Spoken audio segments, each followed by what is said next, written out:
Let your celebration begin with Park Liquor Outlet, your first Liberian-owned liquor store in the city of Brooklyn Park, Minnesota.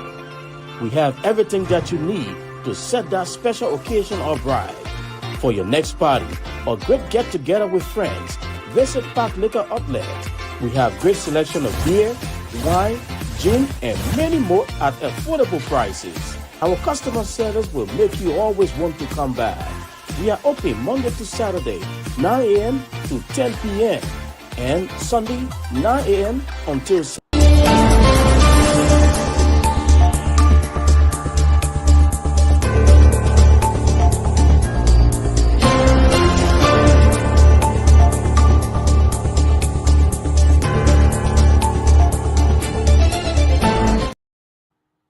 Hi, ladies and gentlemen. Welcome to the Closing Argument today. Today is going to be a very, very big show. We're going to be, you see me wearing my t-shirt. We're going to be wearing it in memory of one of our friends, that Melissa Yap, that passed last year. Today's her birthday.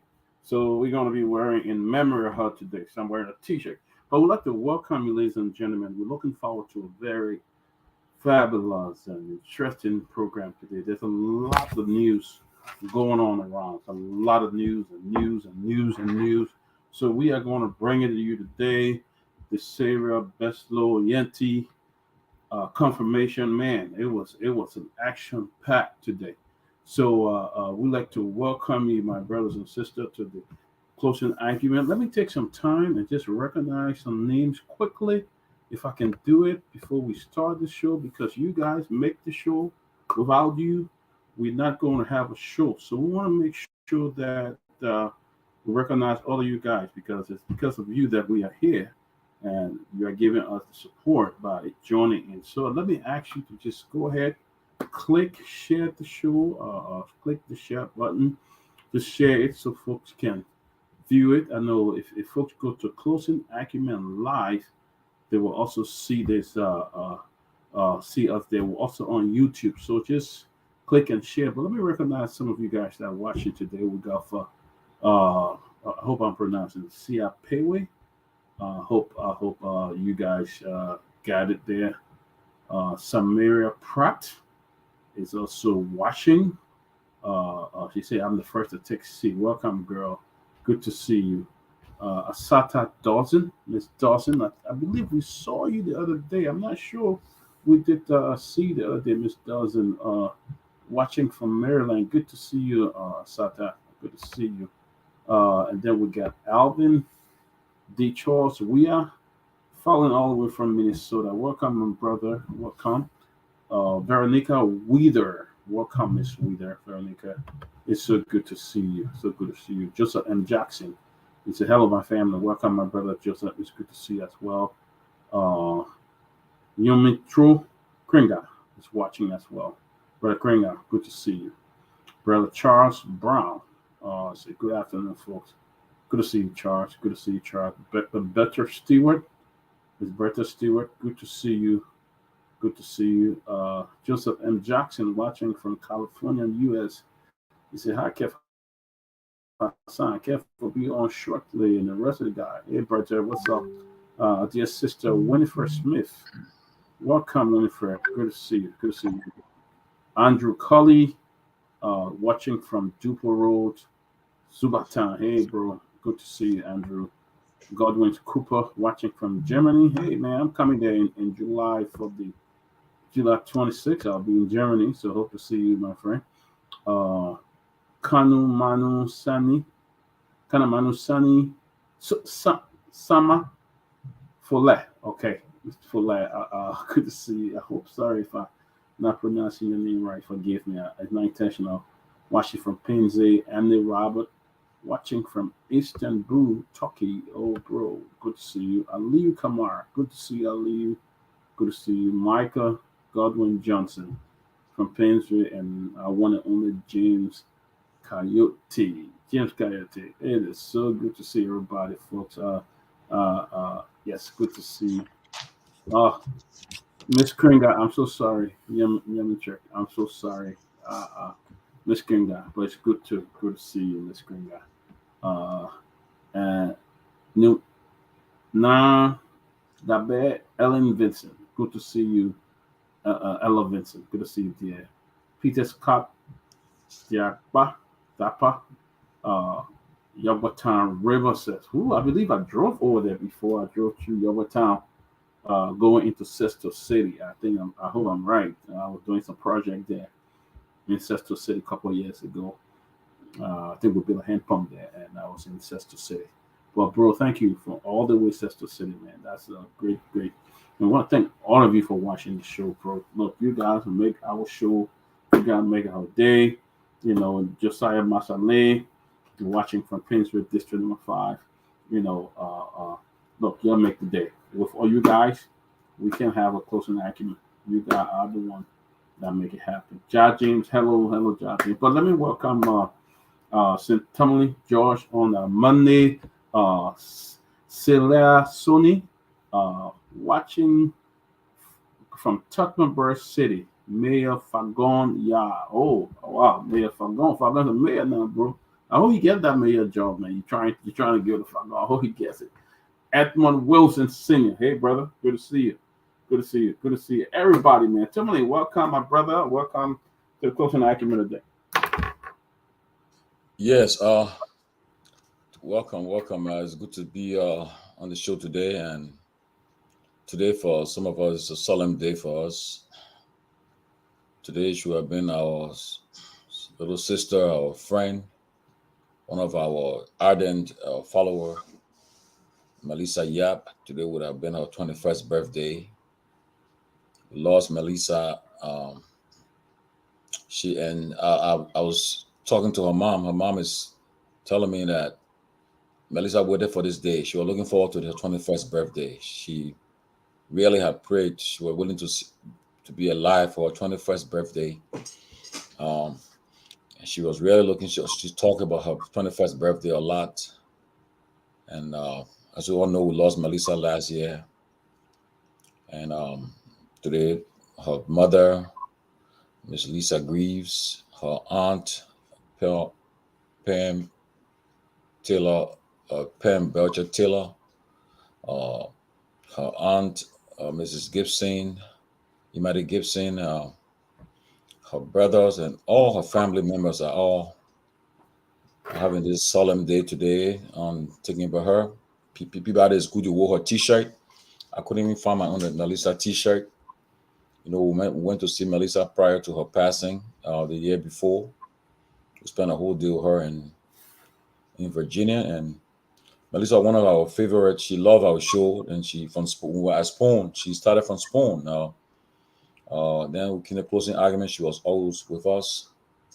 A few weeks ago, I saw her. I think her mom was using her account, and I saw Melissa watching, and I had a touch on me, you know, when I saw Melissa watching, and I knew her mom was using her account. Yeah, here's a picture. Her brother, her mom is there, Dr. Peabody, Mong Mamadou Massacre, Ben Sanvee, Imadi Gibson, Keff Hassan, Pam Belcher Taylor, Stanton Witherspoon, and Melissa there. We want to see Melissa prior to her passing, and had a nice time with her that day. We had lunch together. We ate, have fun. Not knowing would have been our last time seeing Melissa. And Melissa she was talking about her 21st birthday today, February 5th. Looking forward to celebrate this day, but the Lord had its own way and took her away from us. Her ashes was put in the water in Florida last year by her mom, her aunt, and her brother.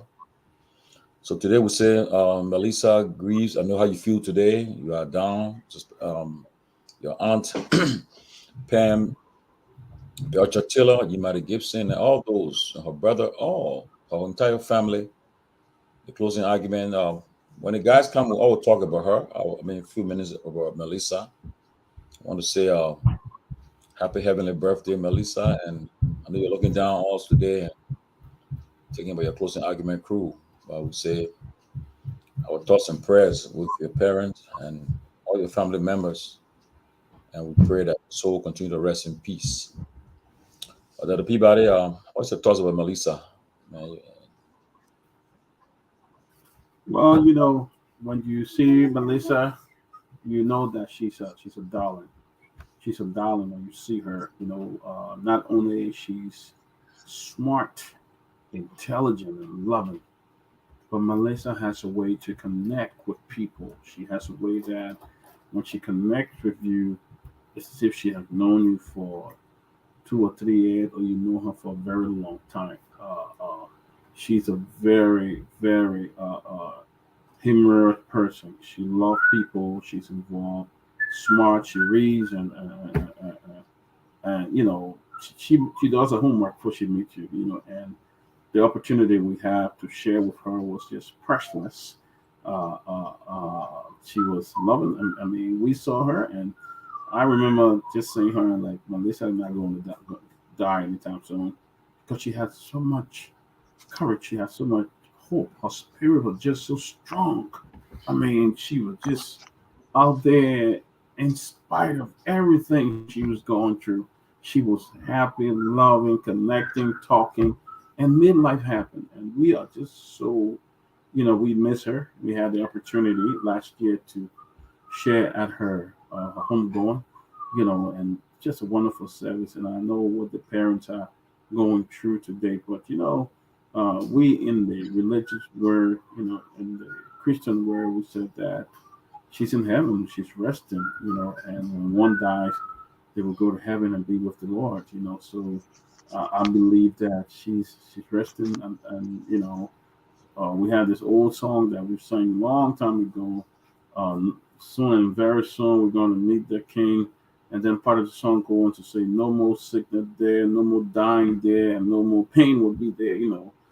Because she's going to be the King. So, Melissa was just the darling, that we met, the little sister we met, but we just didn't spend a lot of time. But the one day we spent together, it was like a whole year that we spent together. So my thoughts and best wishes are with the family at this time. Yes, today will be. I mean, as we go through the program, we always mention her today throughout. I know Ben will say something when he comes on the show. Kev will talk about her too. But today is a special day for us. It's a very solemn day for us. When she passed, the entire crew attended her funeral. Peabody, Ben Sanvee, Keff Hassan. We all attended her funeral in Virginia, and it was a very solemn day. And Peabody paid a tribute on behalf of our group. And the song you just mentioned, yeah, soon and very soon. Peabody, that's a song that, yes. Um, um, Soon and very soon. No more pain, no more. Melissa left us. She was in pain. She left us, but her memories will still be around. When her short time she spent on Earth, she touched many lives. She was so friendly. She got friends with everybody. But we just want to say we are thinking about her today on her birthday, and we're praying for her family, with her family, and we pray that her soul continue to rest in peace. So throughout the day, when we're talking, we'll always mention her. So we'll go on with the program, but we'll always think about her today. And I'm sure when other guys come in, they will say something about her. But we miss her a lot. If she was alive now, she'll be watching this show today. She'll in fact even ask her if she would like to come on the program today. She all wanted to be a panelist on our show too. And as I said, the other guys, Ben, yeah, Ben's in her t-shirt, and we got to know Melissa through Ben. So Ben, the one that introduced her to us, and he told us that Melissa was an ardent follower of our show on Spoon. And in fact, Melissa, she used to defend Kev. She said on Spoon we used to give Kev hard time. So she said everybody attacking Kev. So she just she always defend Kev, but she was very loving and caring. We want to say just Ben, today is Melissa's 21st birthday. Yeah.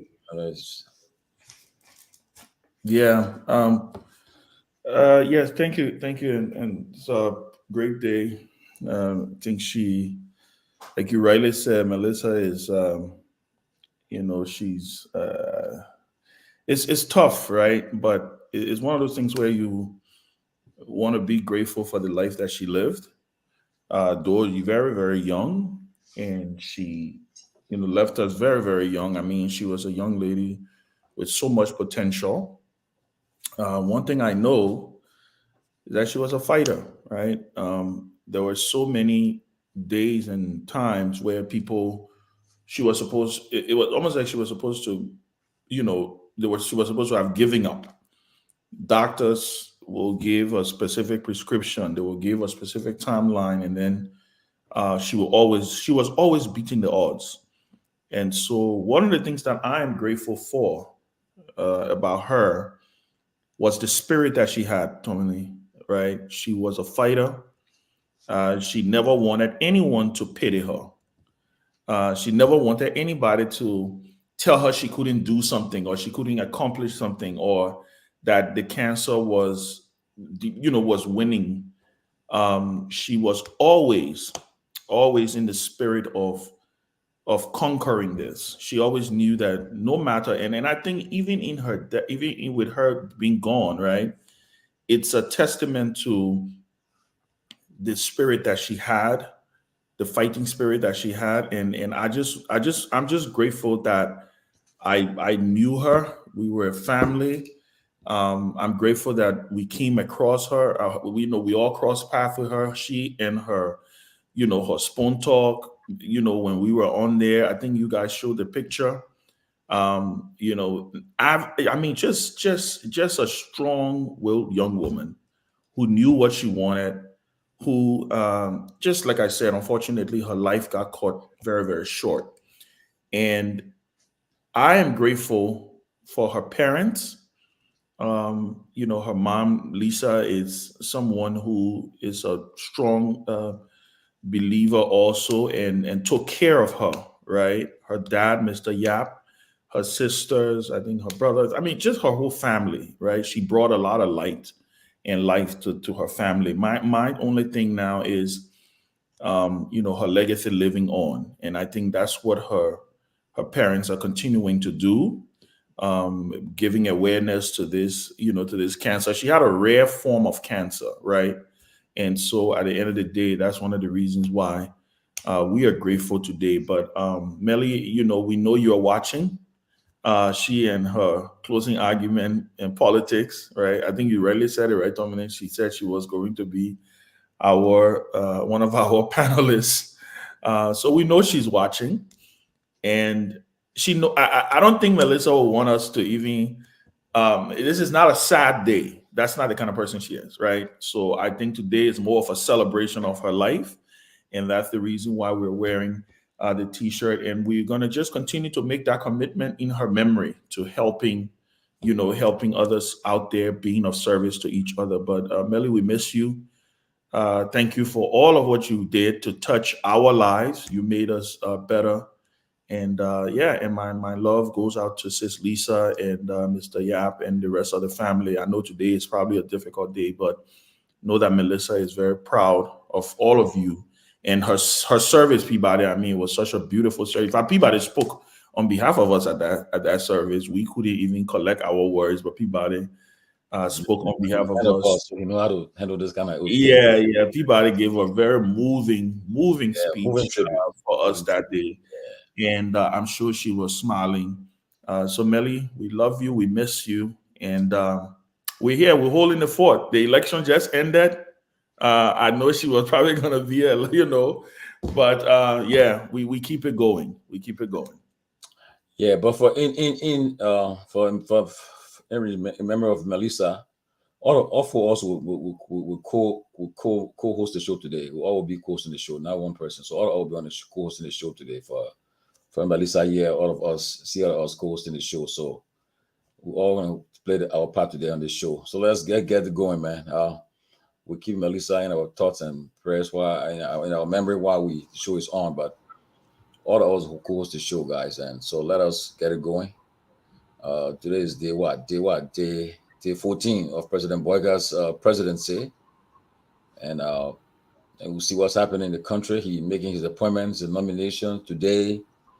A foreign minister designate, Madam Cyril Besto Yanti, had her confirmation hearing today, and I believe I'm confident she will be confirmed by the Senate, maybe overwhelmingly. despite all what transpired, she was very resilient. She came through it, and I'm happy that she heard her turf today well, and she performed very well in my estimation. Performed very well. She was very brilliant. Our confirmation. She was eloquent. She in fact, many Liberians who didn't know her got to fall in love with her after her confirmation hearing today. I could see the comments. So I believe she will be confirmed by the Senate, and as we also wait for the others to be nominated, our friends, our friends. But guys, so far, as we say, we're hosting the show, guys. So let us jump into it. Ben, Peabody, let us get involved. Today was the confirmation of the foreign minister. If she is confirmed, she'll be the foreign minister and dean of the cabinet, head of the president's cabinet. So she'll be speaking on behalf of the cabinet, and she'll always be leading the cabinet and so forth. You know what I enjoyed today, Tomalin? And people, I don't know if if you noticed this, but testament of what we do as Liberians, right? I tell you, so we fly, unbelievable. We are so fast to form opinions of people, Exactly. to beat them up, to lay them bare on the cross and crucify them. And then after we crucify them, we look at them and we're like, oh, yeah, we didn't even know. Well, listen, let's be frank. Sarah Yanti, the questions that people had, legitimate questions. She wants to be foreign minister. She wants to get in the public line. When you put yourself up to public service, you lose your anonymity, you lose your privacy, you lose, you lose literally everything, right? And you get, and you put yourself out there, and so you become fair game. It is fair game for you. What I think is unacceptable is this thing we do in Liberia, where we just, like I said, we just crucify people. We even get to hear a word out of their mouth. We form our opinions. We live in our worlds. We create our own reality. And because this person, at the end of the day, may not or did not share any alignment or any relationship with us, we go out there and we publicly lynch them. And so I was reading the comments today under the live as Sarah was speaking. First of all, I wasn't surprised. I know her. You know, Tomalin, I've been one of the very few, even from when we were on Spoon, I always used to say, I said, anybody who's president of Liberia, you will want to call the UN. I remember when Ellen became president, she reached out to the IMF and the World Bank and asked for Antoinette Saye. She reached out to certain, international, bring people to come to help. And I always said that if you're president of Liberia, you want to make Sarah Beslow your minister of foreign affairs. I thought she would have been a great foreign minister. In fact, when President Weah won in 2017, the former vice president, Joa Taylor, I remember, was pushing for Sarah to serve in the Weah cabinet, either as gender minister or foreign minister. I remember one of the conversations they were having, but it didn't happen. But I say this to say that a lot of people did not know her, right? And again, I'm not discounting the concerns people had about her academic journey. She took a very unconventional path to get to gaining her education. But you heard her story today. Many Liberians did not even know Sarah Yanti is a cancer survivor. Many Liberians did not even know that. But I was proud today. And the reason I was proud, not because she's perfect. And like I said on the show the last time, she does have the responsibility to answer the questions that she will be asked regarding this educational thing. But I believe that the country will be well off with her as foreign minister. I do believe that. I think she represents strong will, and our people should give her the opportunity. Listen, I think you saw what she did today. I mean, you saw the Senate. I'll be surprised if she doesn't get the nod. Yes, Peabody, I know. I followed the confirmation hearing, and I think Sarah did herself a great job today by her introduction, how she talked about herself, the struggle that she had moving to the U.S., did not have any document to work or to go to school. She talked about how she was finally able to get the temporary protected status, how she grown herself to work as a nurse or medical assistant, how she worked with a doctor, and the doctor taught her a lot of stuff to do, and she was able to do it and to get herself out there and then work her way through the United Nations system and all of that. I think that testimony was so appealing. I think she did it in a way that, I mean, it was so encouraging, so comforting that even the senators who were asking questions all fell. I think she did an excellent job. I think she actually saw herself today. Who is this Sarah Yanti Bessler? Who is this person? People want to know who she is. People want to know what kind of Sarah Yanti she is and what she's doing and blah blah blah. But she came in today. Look, if you had some doubt, boy, she would play out because she played that mother role, she played that civil servant role, she played that diplomatic role, and she played that that patriot role today. So I mean, Sarah came up and look, no doubt, I think she should be confirmed.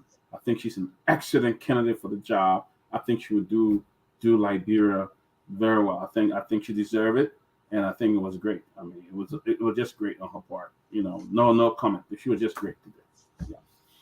Lofa, you got your thoughts on her on the confirmation?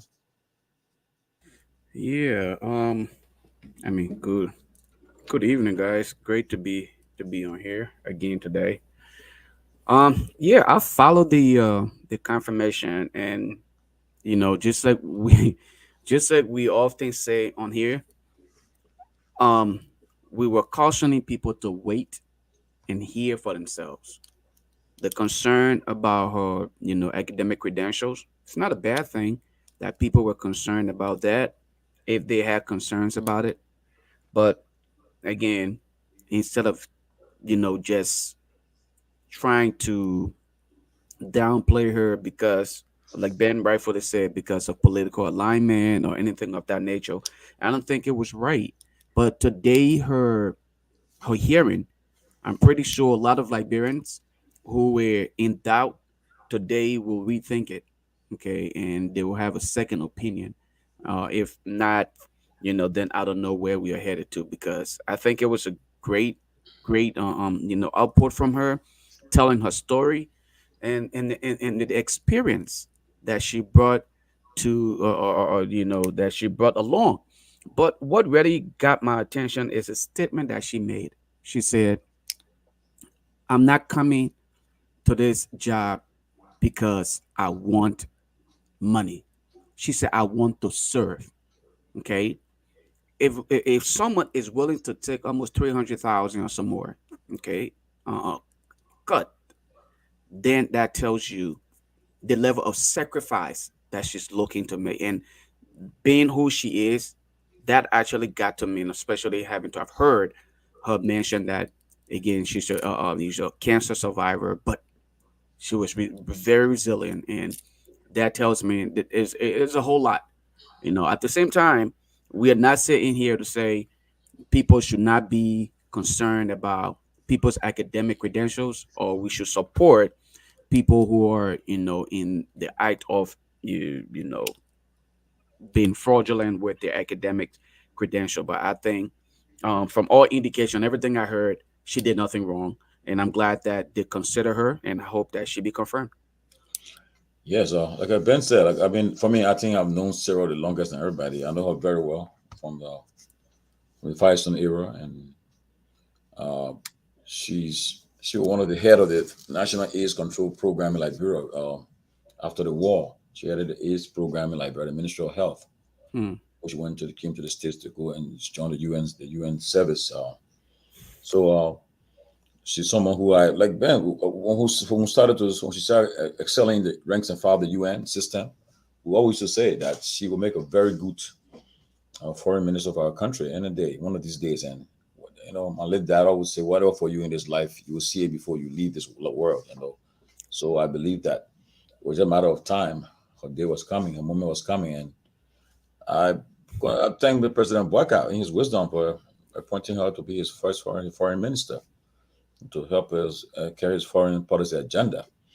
What struck me today when she was answering the question she said about when asked about liberal policy and foreign policy, she said it will all be geared toward economic and developmental politics, foreign policy. With that, liberal will gain from it, will benefit from it through economic and developmental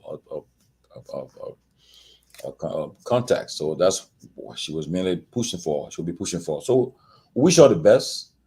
I know she will be confirmed. I believe, I'm confident she'll be confirmed from what I saw today. And I pray that she'll justify the confidence and trust reposing on President Boyka and so forth. So we just congratulate her for her brilliant performance today and look forward to hearing her tomorrow. She'll be officially confirmed, I'm sure. But Ben, I saw a release from the president's office. I don't know what the presidents usually sign press release. I saw it today. I was a little bit confused. Maybe you can explain to us. You work in the president's office before, so tell me how it works. He said I worked in the president's office before. Yeah, you guys presidential experience now. We get it. Well, yeah, actually, I did see that, and I thought it was odd. By the way, I've never seen the president signing a press release. I mean, it did say press release on the top, right? So we're not making this up. Maybe we should put it up so people can see it. I don't know. Lofa, do you have it? No, share with me. Yeah, maybe we should put it up so people get a chance to see it. Lofa, put it up. Yeah, because we're not making it up. But having said that, look, like I said, I don't know if presidents sign press release. It has the president's signature and it has the press secretary signature on there, naming these people, making this appointment. Now we wait to hear if it's legitimate. Listen, nowadays the people can fix anything in the World Trade Center and put it out. Send it to Messenger. No, but those names on app, these are people that are very close to the president, so I know. Well, no. Tomalin, the thing. The reason I'm saying that is because we all got to give the benefit of the doubt. I know. And we got to say, we got to always leave that room because they may come back and say, well, no, that was not that was not from the president's office, right? So, but like you rightly said, I thought it was a little odd. I'm sending to your Lofa Julius, right? Yeah. Okay, good. Okay, I just did. So okay. I thought it was a little odd because it does say press release on the top, and it says signed by Kula Fofana and approved by the president, which I find a little weird. The second thing that I also saw weird, and I was talking to you guys about it, is the letterhead, right? You see on the letterhead it says the president. That's the official letterhead of the presidency, which is the president. By the way, on this letterhead, no other signature is supposed to be there. So I'm not sure why Kula's signature is included on this, right? There's just a lot of things. That's why I want to hold this thing with a string of salt, because I don't know if it's real or if it's fake. If it's real, right? There you go. This is it right there. So, Lofa, like you see up in the top right left-hand corner, right, with a C. Okay. You see where it says the president? Yep. Let me zoom in on here real quick. Yeah. You see right where it says the president? Yeah. That's his letterhead. That's his letterhead. And the fact that I even got press release.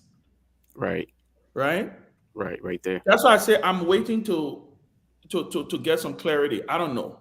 It's just normally it looks a little weird. Now, the names that are listed in this thing, Tomalin, I mean, these appointments do seem to be in line exactly with where he may want to do this, right? But I don't know. Looking at this document, for me, It raises some flag. Two things are happening here. That is the president's signature, by the way. The other thing is they're not even supposed to put president under his name. If it's on that letterhead that identifies the president, you're supposed to say Joseph Boakai Sr. That's it. Senior. Because it is giving that is coming from him, right? So I don't know. But maybe let's talk more about the names than the letter. Well, no, Ben, we can't just talk about the names and forget these basic things, because these are some of the things that we held CDC down for. Remember, but anyway, I'll let the other guys come in first, because wow, the experienced team. Yeah, I mean, because for me, Tomalin and Peabody guys, for me, this is elementary, right? Some of the folks who are around President Boakai, I mean, they were in power before. They know these things, right? And these are the kind of things that cause a lot of pressure, a lot of problems when it comes to, with the presidency. But again, like I said, there's just something that doesn't look right here. Now, not regarding the appointments itself, like you said, Sir Johnny, Mr. Charles Netter, Ambassador George Wallace, and Mrs. Louise Tamba. These are all folks who are very close to the president, and I'm sure he's if he's appointing them in those roles, because it shows that it's clearly affecting only the Ministry of State for Presidential Affairs. So they're all under the Ministry of State for Presidential Affairs. But yeah, but the whole letter thing, the president signing a press release, I take it with a grain of salt, because I don't know, I think either two things: either he's concerned that people are putting out names that he's not approving, so he wants to approve every list that come out, so he signs it, which is also going to be very unprecedented, because when the president makes an appointment, a press release comes from the mansion, and they put it out on the news, guys, and it's read, and everybody trusts that it comes from the president's office. It comes from the mansion. I've never seen any time in Liberia's history where a president has signed a press release. I've never seen that. I'll let the other guys weigh in, because I'm trying to find out more about this release. But go ahead, Peabody and Keff. Because the press release should come from the press team. So if the president himself is signing press release, and maybe he wrote it himself and said, "Hey, I want it to be like this," or something like that. But it appears it doesn't appear to be too authentic. So I think we need to come out and talk more about it. Because the president still have a lot of appointment. I think this is just a appointment from railway in his office. I mean, I know that his office is very important, but I think they should have been dwelling more on the list of appointment that he still have to do, than rather coming out with this small list. So could that be true? Could that be lie? Maybe Kula can come out and authenticate that and say that is true. So maybe Tommy, you should reach out to her. I mean, you have. Yeah, I just reached out to her, but what she said, can't speak to it for now. What she just said me. So you see that So that then that's true. that in itself doesn't, That in means itself, that it's a blunder. It's a total blunder. Yeah, I think so. Yeah, it's a blunder. Because if it was fixed, you would say right there that's fake. True, yeah. It's probably a blunder. But we'll give them a pass. I mean, Keff, I don't care what I say we'll get a pass. Yeah, but we saw the same thing under the CDC government. If the CDC was to come up with some list, yeah, no, but we had never some press release. We gotta be fair. No, what I'm saying is, even if there was some error, I know, right? To go over it and will be all over social media. And this kind of error they are making here, it really requires some. I mean, it was the perfect team that know it all and stuff like that. So I think it's very, very important that we really check this. And, Okay. Come on. It's not a good start. What do you say about the press? What do you say, Kev? Maybe our internal memo, Kev. Maybe. I think so. No press release though. Well, let me say hi to you guys. I guess you guys talking about the press release, right? Yeah. I don't know. He signed it, and I'm just listening to you that the Kula saying, and she will get back to you or something without denying it. So I believe that it's authentic because it's all over. And the only thing I would say about this, we told you guys that the reason why they actually choosing Joe Buckeye is for him to sign on stuff that he don't read. You know how many of this kind of stuff that he would sign off on it? Because I believe that in JMB was the number 2 man in Liberia for 12 years. So he is cognizant to the protocol of how this thing happened. So he know exactly how it run. He know exactly what to do, and they promise us that they know exactly what they're gonna do. So, but I think they're taking advantage. Folks around the JMB taking advantage of. He's not up to date anymore.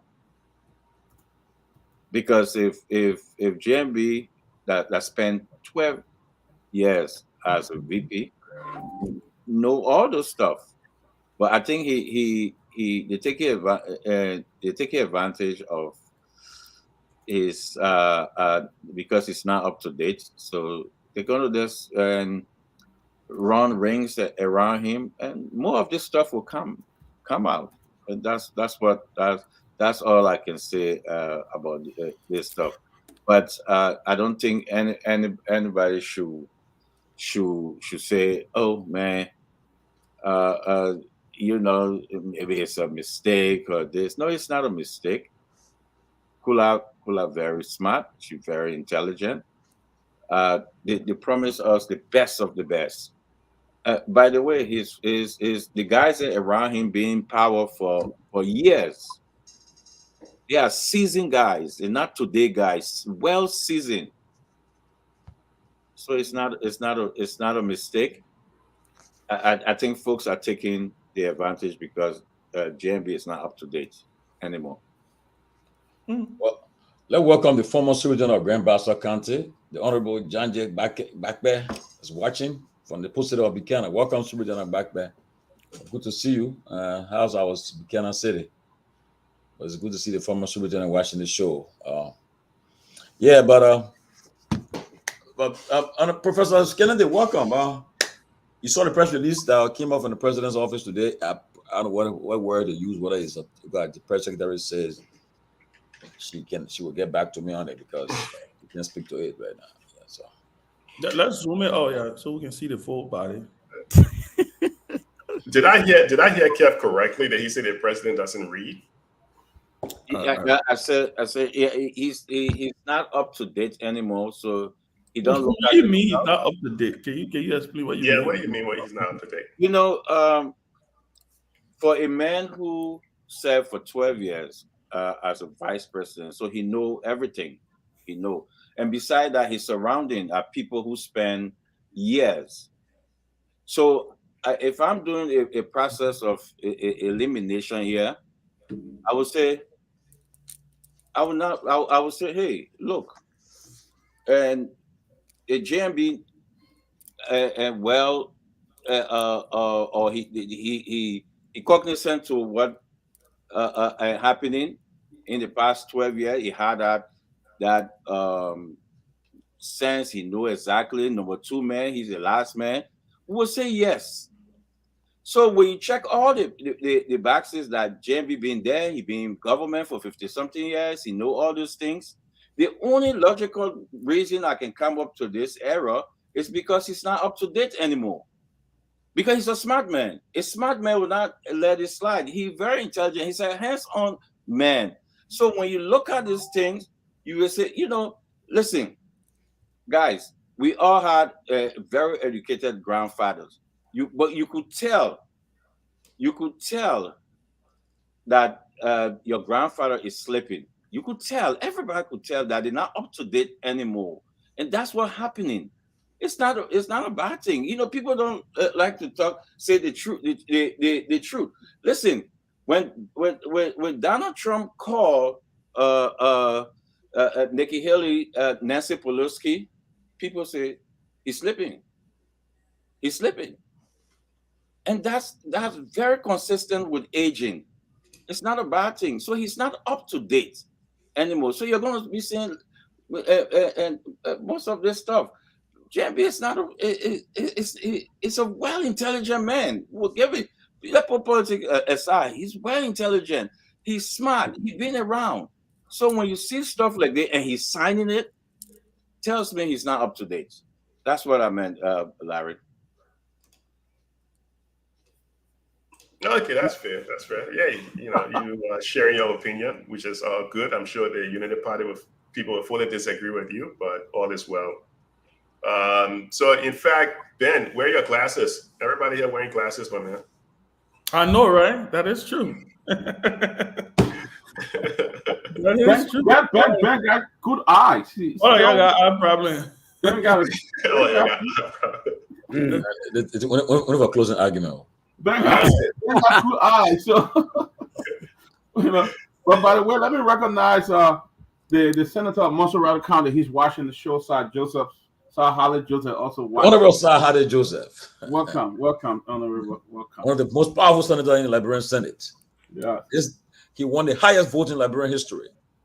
Over 300,000 votes. And you're a very good friend of Tomalin.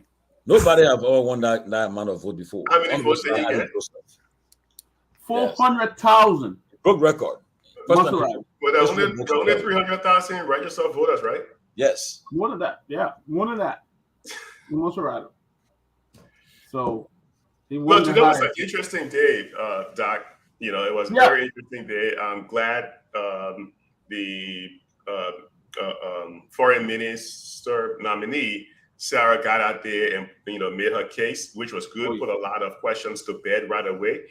I like the fact that I always make this analogy, always trying to understand this whole thing about degree compared to experience. And I always make this comparison about somebody with a Harvard degree in biology, and you have somebody living in a village who lived and worked in that village, who father lived and worked in that village, grandfather lived and worked in that village, and you have the person from Harvard, and you need to go through the forest. You're not going to take the person from Harvard compared to the person with the practical experience.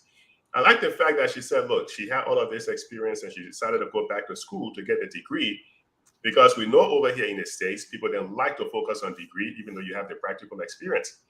So she's been around. She understands how this whole foreign diplomacy thing works. And she speaks extremely well. She speaks extremely well. And if you look at some of the people that are predecessors, I think she's going to take Liberia another notch when it comes to sitting with foreign dignitaries and having those high-level conversations. I like the fact that when I think it was the senator, what's his name, Johnny, I think from Bunk County. Johnny Quay. Yeah, he asked some very important questions, and at the end, he had to agree because he asked. And this is something that we discussed on this show, right? Because he asked about the conflict over in between Israel and Hamas. Now, bear in mind, on the one hand, you want to go with your gut feeling, saying, okay. Oh, that was James Bonnie. Who? It was James Bonnie. Bonnie. Yeah, from Maryland, Maryland. I'm telling you, the questions he was asking. Yeah, James Bonnie he's an old foreign policy guru. In fact, he was the chair of that committee last Senate. Oh, wow. Yeah. He was captivating because he knew exactly some of the main issues, the foreign policy issues that are impacting the prices of food in Liberia, the foreign policy issues that if you vote the wrong way at the United Nations can get you in trouble, the foreign policy issues that when you sit with foreign dignitaries, you say the wrong thing can get you in trouble. And he was asking those questions, who will you side with? We're asking for a ceasefire. The world is asking for a ceasefire. The U.S. is saying, no, we're not going to go for a ceasefire simply because Israel is saying no. And he asked her that question. And her response was, well, I think we have to go with what is best for Liberia and what is best for Africa. So I will go alongside what is best for Africa as a whole. Now, U.S. may not like that, but she gave an answer that was more nationalistic, more for Liberia's interest than for anybody else's interest. So it was good that she, she got those questions and she gives some eloquent responses, man. That's why, experience plays a major role when you're selecting someone in that sort of category. Who was her predecessor? Could her predecessor have stood some of these questions that they were fielding to her, asking about things that's going on between Ukraine and Russia, how that is impacting the price of agricultural products over to Liberia? Will her predecessor have withstand? Look, let me say this before I swing it back over to you guys. Back in 1999, if I remember correctly, Nelson Mandela was out there in Palestine. There's this two-state solution thing that's been going on. And he also asked her this question about two states. So Nelson Mandela said, one of the things we have to focus on is if you want peace in this region, you need to give the Palestinians their own state.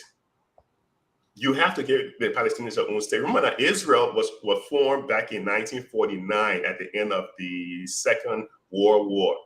That's when Israel, I think the state of Israel was formed in 1949.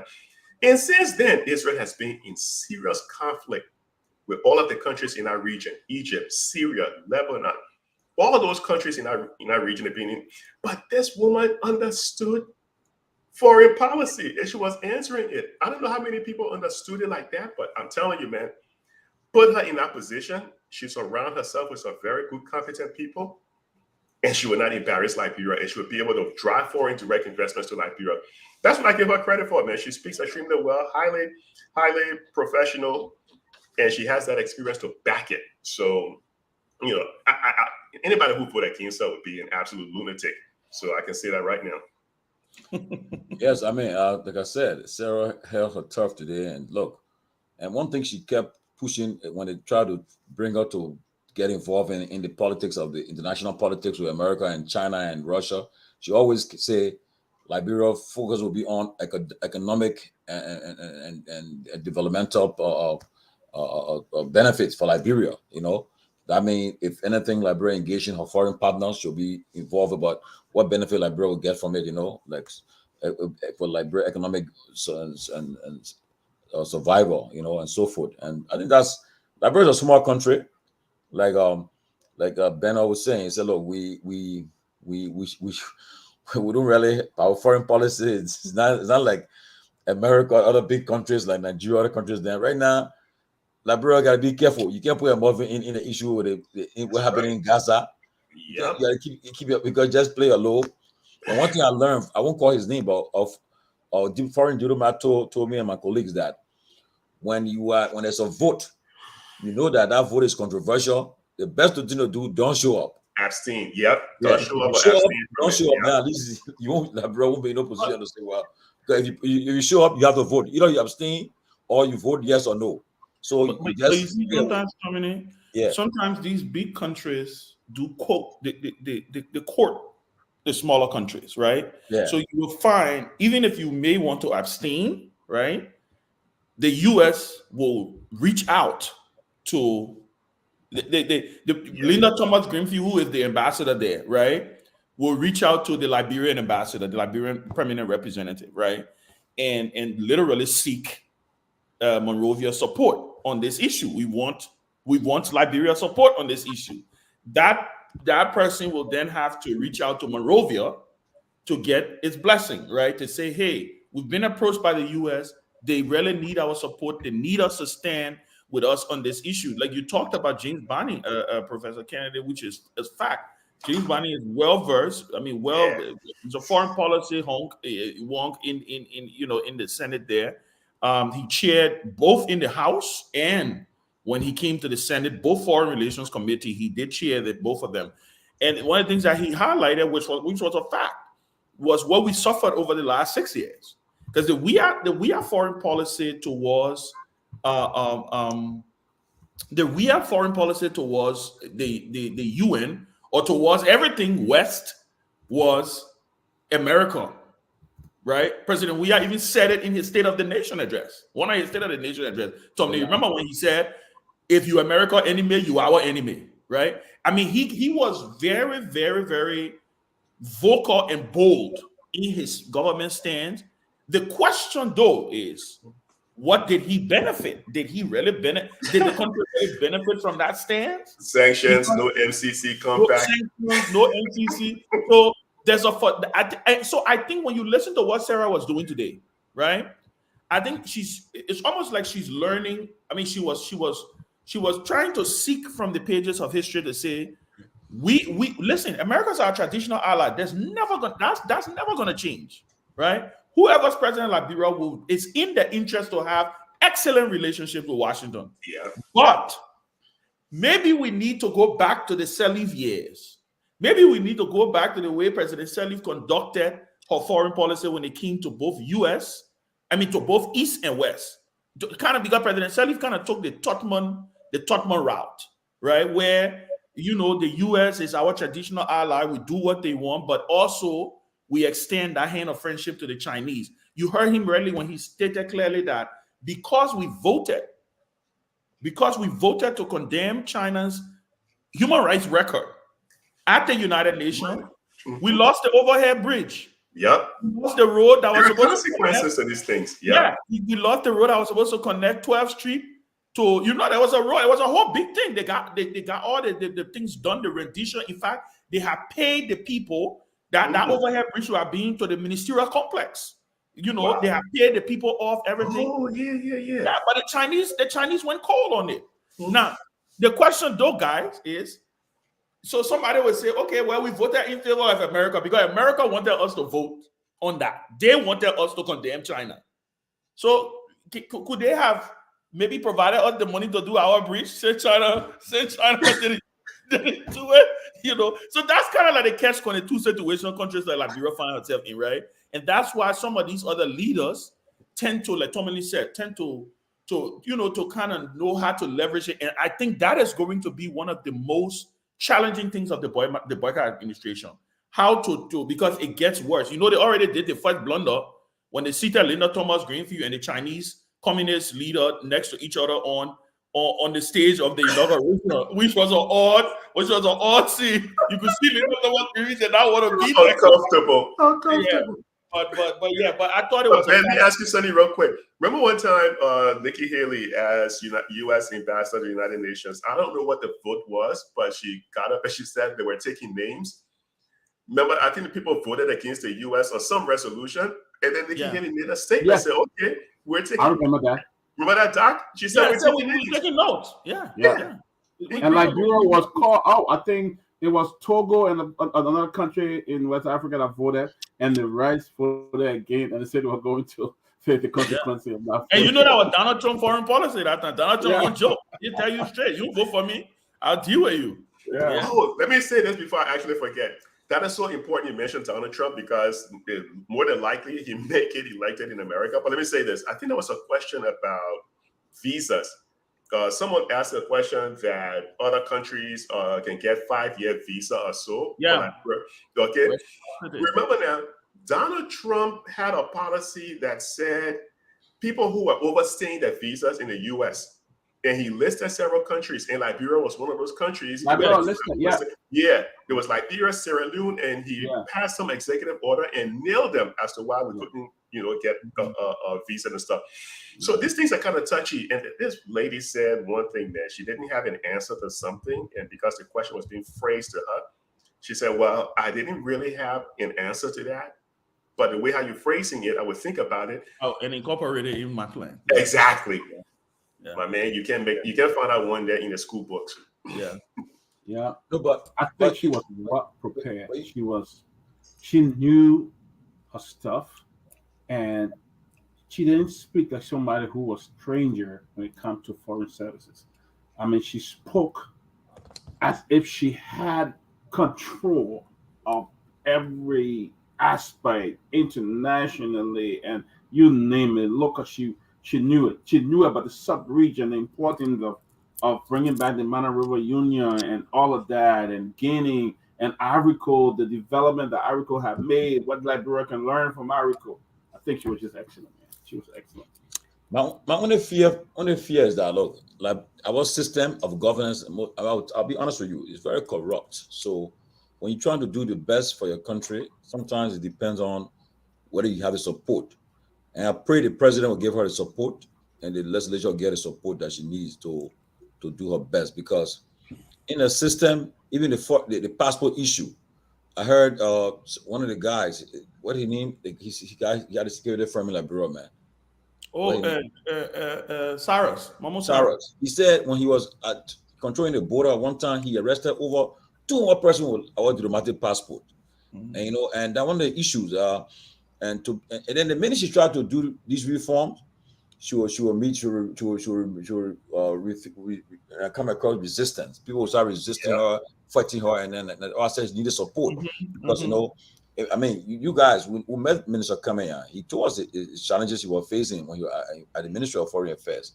And, and to his credit, one of the good things, Madam Beslo, Madam Yanti, if she's confirmed, she'll be walking into a brand new modern foreign ministry. Look, we did a tour of the Ministry of Foreign Affairs. I mean, in and out, and they study in the American governments. They are renovating our foreign ministry, making it first class. I mean, she moving into look. She'll get coming on credit because he did a good job for the foreign ministry. What she inheriting, a completely brand new building, the whole building in and out. The four of us, we took a tour of that building. We spent one hour doing a tour of that building. It's been renovated. I mean, they have the lift, everything modernized. So all credit to Kamenya, not even government Liberian budget though. He negotiated for these funds from the Saudi and the Moroccan government.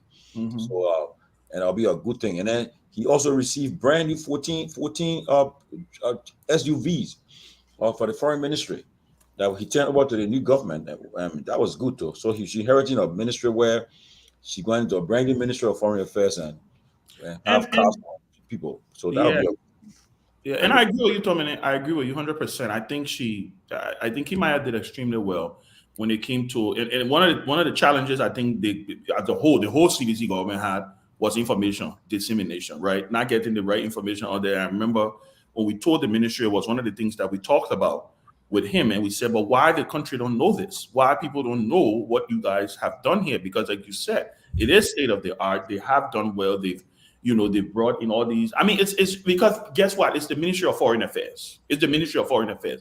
That is the first line of defense. People go there. That building hosted the executive mansion for 12 years, practically, until President Sirleaf left. Well, not even 12, more than 12 years, because President Weah worked there also for I think 2 years before he finally moved to the executive mansion. So I think they did extremely well. I think Kimaya and his team, and Mrs. Sawyer, we got Dr. Minister Sawyer, former Minister Sawyer too. She headed the thing. So, like you rightly said, she has some foundation to lay on. And one of the other things that I will say though, when she talked about guys, it's very important when she talked about the reform, right? Some of the reforms in the foreign sector, the diplomatic sector. Those are things that has already started, because I remember that was one of the things that we were briefed on the issue, because if you notice, people started complaining, they're moving this person from this place, they're moving that person from anything. And one of the things Kimaya talked about, he said that there's a time frame you can serve in a particular place, but because it's almost like they dropped the ball on it, right? And so people were at different posts for 10, 15 years. And those host countries will actually have a problem with that thing. You can't keep a foreign diplomat in a post for more than I think 3 or 4 years because you have to move around. It's all rotational. So some of those work has already started. And knowing Sarah, knowing what she brings to the table, I think she would just ultimately build on it. And like you said, Larry, I think we have. Listen, I think we got a good one here, and I think President Boakai, kudos to him on seeing, having the vision. But like Tomalin said, it's going to be important for her to have that political support and political will. I do know she will be a well-traveled foreign minister, because I don't think Joe Boakai is going to be a president who's going to be traveling all over the place, right? So she will be out there visible. And if there's anything we will want, is a face like that, out there who knows how to hold her own. And so I think she has a strong foundation to build on. And Tomalin spoke to the issue of corruption, and I think during her deliberation, she used an example, her experience with corruption and how it, to some extent, attempted to hinder the possibility of funds being provided. And I think in that regards. And this is part of the reason why when people discuss her, some of us emphasize on the experience.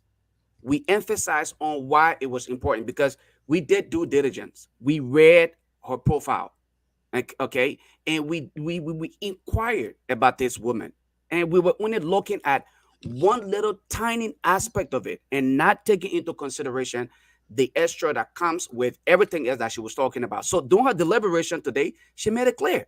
So I don't think the issue of corruption, yes, while it is true that corruption is a major part of Liberia's problem, I think that she will be able to hopefully navigate her way through it and hit the home run with this whole issue of corruption, and she will deliver for Liberia.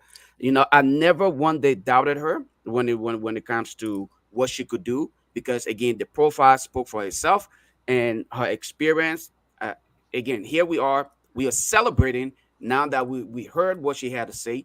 I think everyone here is celebrating today that the decision made by President Barkai again, and the fact that she's willing to serve. One thing here that I must applaud her for is the fact that she spoke from a very patriotic level. She said, I am not coming here. Something I want to emphasize on. I'm not coming here because of the money. I'm coming here to serve. And that is something that is lacking. People who understand service and who actually understand that patriotism is not about self-interest, but it's all in the interest of the nation. And that is what she's more geared towards. And one thing that she did talk about. I know we got other things to move to. Well, One thing that she did talk about was, Liberians. We are very quick to characterize people in a negative way. People will stop when as far oh she got fired from the United Nations and she this and that. But she was very clear today that I'm a cancer survivor, and she really wanted to come back. And I think there was a question that Senator Saad Joseph asked her regarding the Liberian student in Cyprus and some of the problems they are faced with and the challenges. And then she talked about, look, my daughter went to school in Cyprus, and I know what I was dealing with as a mother. And I know our students, lingering around and now coming in. There's a lot that she can do to help those students, not even from going to jail because of paper or different reasons, But how can the librarian go? I think she will make and meet because she's a former UN diplomat. She know what it is. She know what it entails. Dealing with foreign government on different issues and things like that. I think she will. I think so. What we need to understand is let us not be gullible. Sometimes when people say something about other, then the internet just spread and we just form a decision and things like that. It was a great point that Martin brought. Oh yeah, we got to check her credentials. Fine, that was fine. But the way people took it, you can be confirmed, and it became negative stuff. But listening to what she said, the school name was changed. You can't hold her responsible. I went to a community college in Cleveland, Georgia. When I went there, it was called True McConnell College. But a few years later, they grew, and now it's called True McConnell University. Okay, that's where I got my associate degree. So will you say, those kind of simple things we don't tend to do our due diligence. But she talked about school, and she said it was among list of schools that UNICEF provided. So you could go into that list. UNICEF gave you the information. You can pick from that list and go to the school. I think, today what I like is how she defended herself, how she presented herself. She didn't come to that table as a stranger. She came as somebody with authority. And you could hear from her language, what she spoke and what she said, how she engaged the issue in every way. And the senator did a great job. I give the kudos to the senator because they asked some tough questions. They asked some very challenging questions as well. This is the first time I've seen our senator was really there to scrutinize a nominee, ask them different questions, So I hope that can be across the board to all the nominees. They can be fully involved and really take part in these kind of meeting when they meet with these folks. I hope the senator will do that, because today I can see how vigorous was, how they really went from every aspect asking these questions. I think it's important, it's healthy for the country, and every Liberian needs to see them in that move. For all the nominees, they need to engage them like that. Yeah, like I said, look, I'm confident she'll be confirmed. She held her turf. She did a excellent job today at her confirmation hearing. Those who never believe in her prior to her going for the hearing, I'm sure they got convinced today.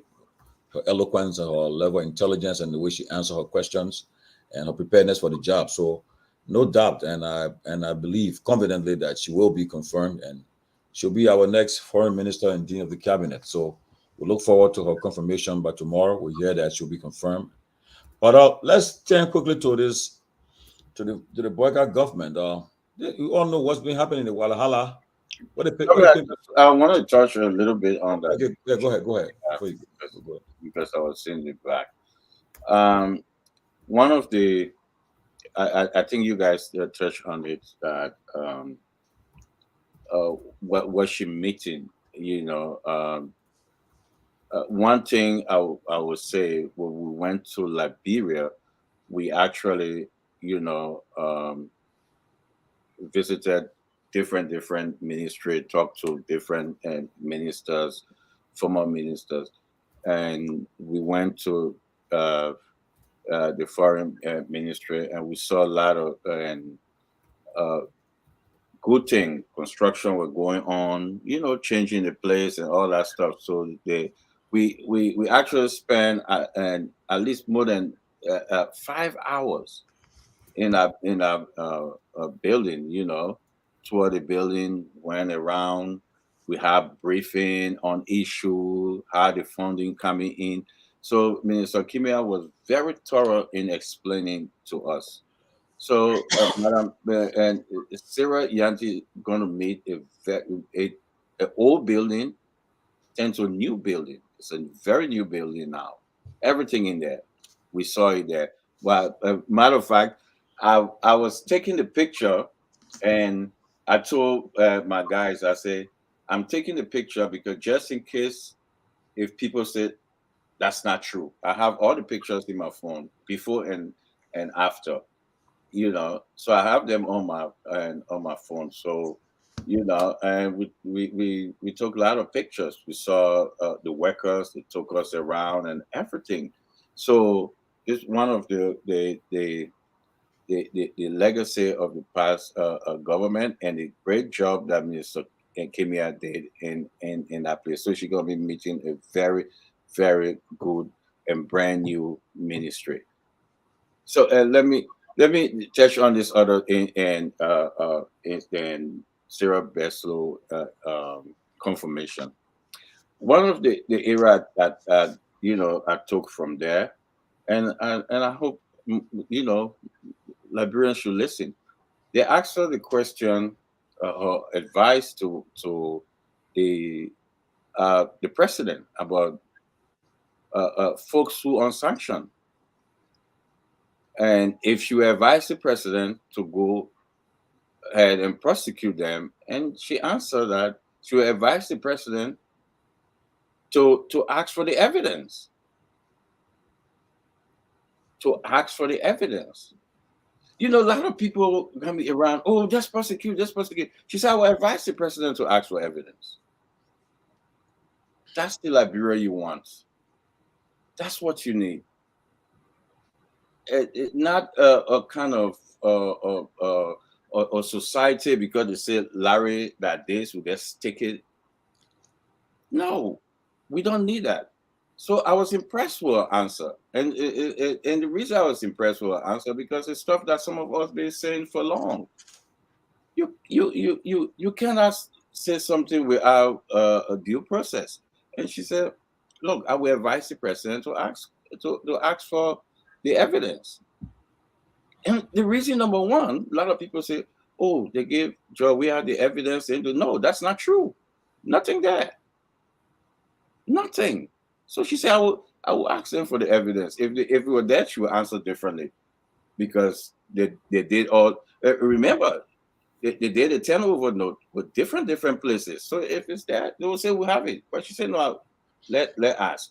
And again, lastly, I don't think we need if folks like Martin Colley in our society. We don't. Because he's not authentic, he's not genuine, he lies. How I know that? Because I know he did the same thing to me and lied. And lied. You wake up in the morning. You take a train. You have your 5-year-old, your 7-year-old. You leave them to a babysitter for babysitter to put them in school bus. Get on that train to DC, and somebody come and tell you you can go to that school. La la. That's what he did to me.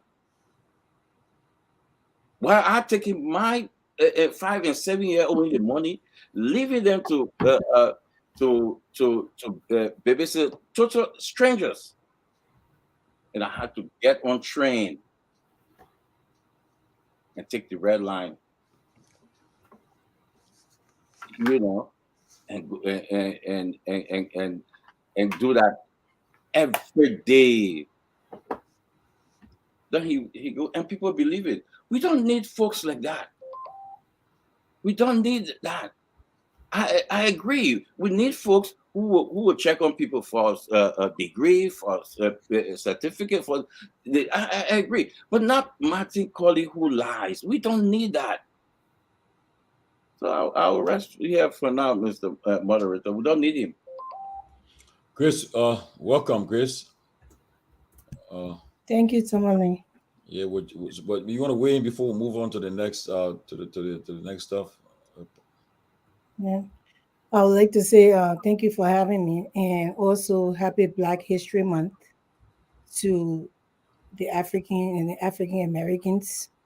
And I thought we were going to come here today to see everybody in the African shirts, but you guys are still dressed in European form. We have to learn to celebrate our Black history.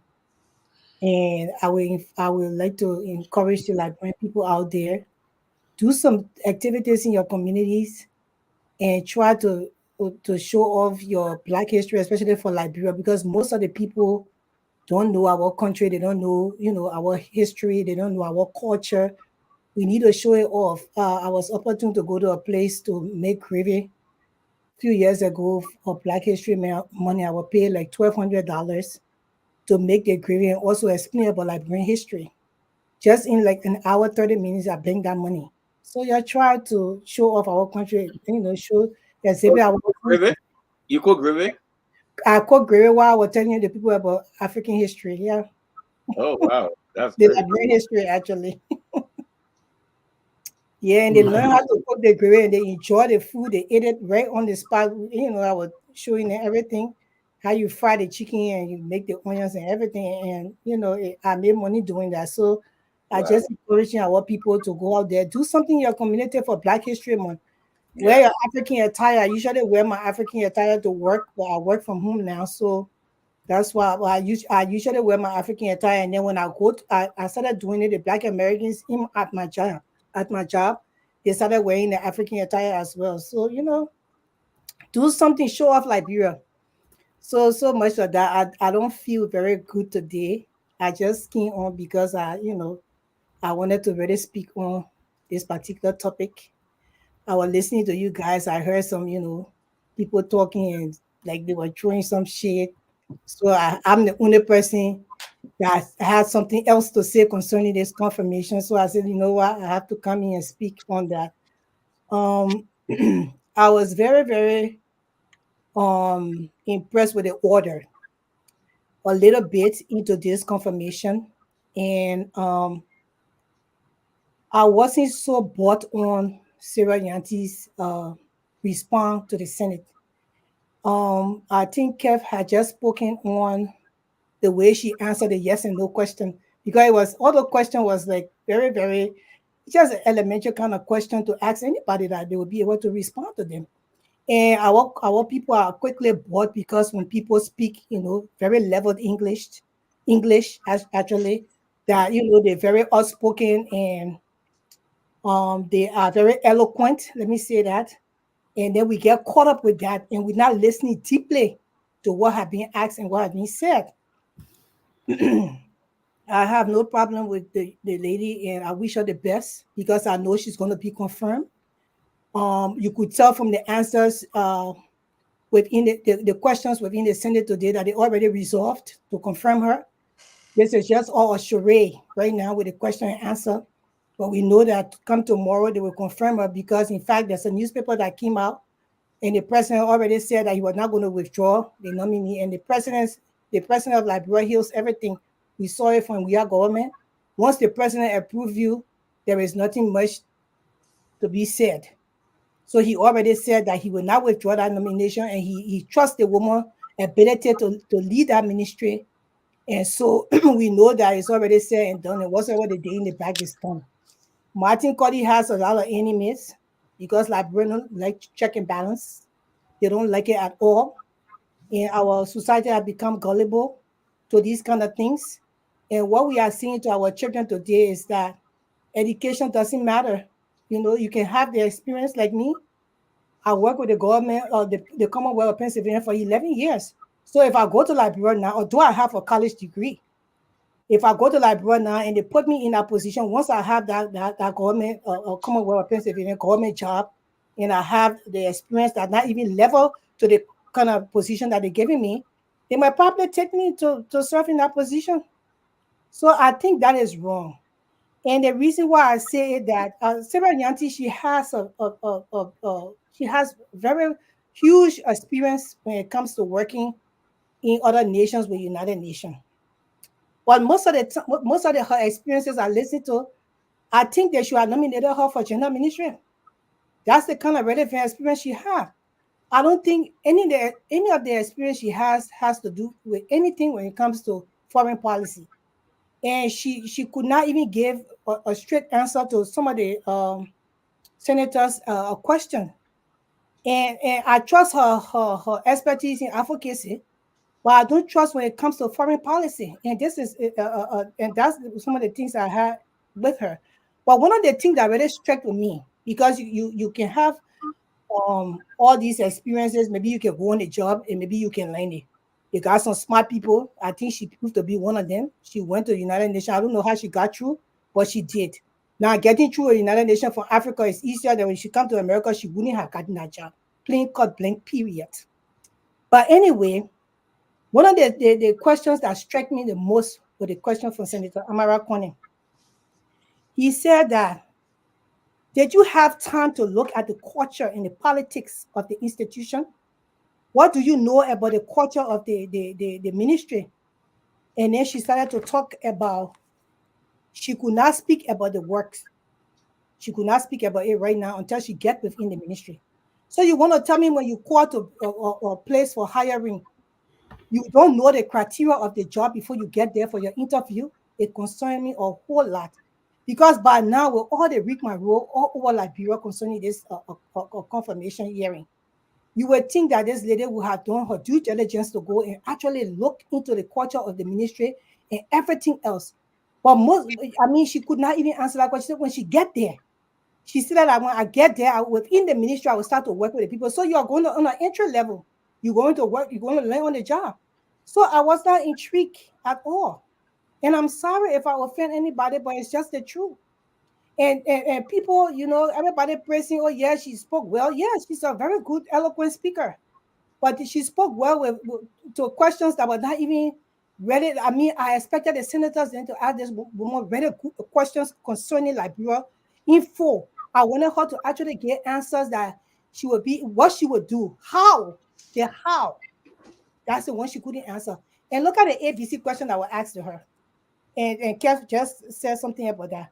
Will you seek information or will you act after the information is given to you? My sis, Grace, son, Bashton Goa can answer that question just like that.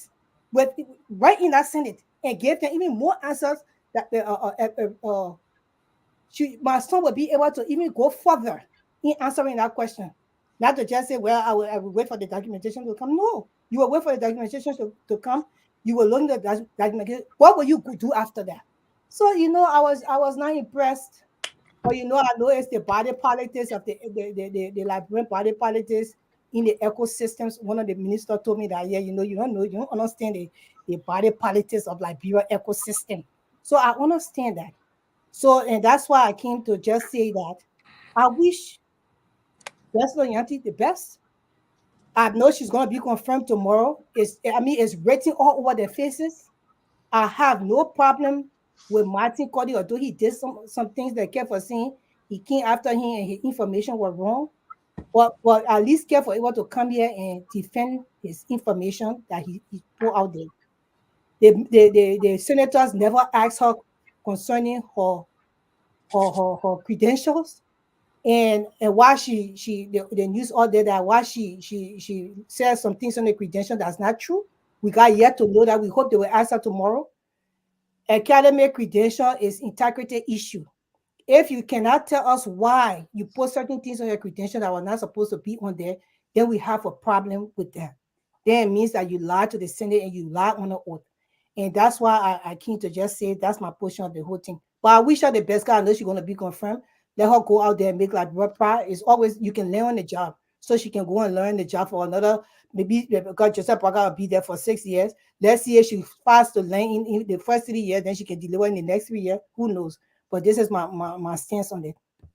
Well, this is closing argument. Nobody view a sanction or censor. So everybody's free to, so Grace, you are free. Nobody will sanction your view, But I tell you, in Liberia, the president controls wherever the foreign policy. I think she addressed that question today, but the foreign policy of Liberia, it depends what the president wants. She works on his will and pleasure. So wherever President Bouaka wants, right now President Bouaka is seeking. Right now, he in December, wishing to get that compact, that $500 million compact for Liberia to get it. And then also that state visit to Washington D.C. to be that state visit. All these things he's seeking for, and he pushing that. If she were to make it happen for him, that's why he will love it to see happen. Liberia to get that compact and and so forth. And also he make a state visit to Washington D.C. And mind you, he making his first visit to the United Nations General Assembly in September. To be addressing the assembly, she will be by his side. And then he has an ECOWAS meeting coming up, African Union meeting coming up. So he got some foreign trips coming up. I'm sure she'll be out of the country next week. We'll fly out of the country to represent Liberia. But again, as I said, I think she will do a good job. I think she's prepared for that job. She's ready for it. And I think we'll give her the chance. We'll pray for her success and so forth. But we live on Hot FM. 107.9 and True FM 96.9, also in BAM, Sacrapie, and also across the country, and YouTube too. We are live. The closing arguments, we're live. But Robert, you want to weigh in before we jump into the other topics about the appointments, the president's appointments?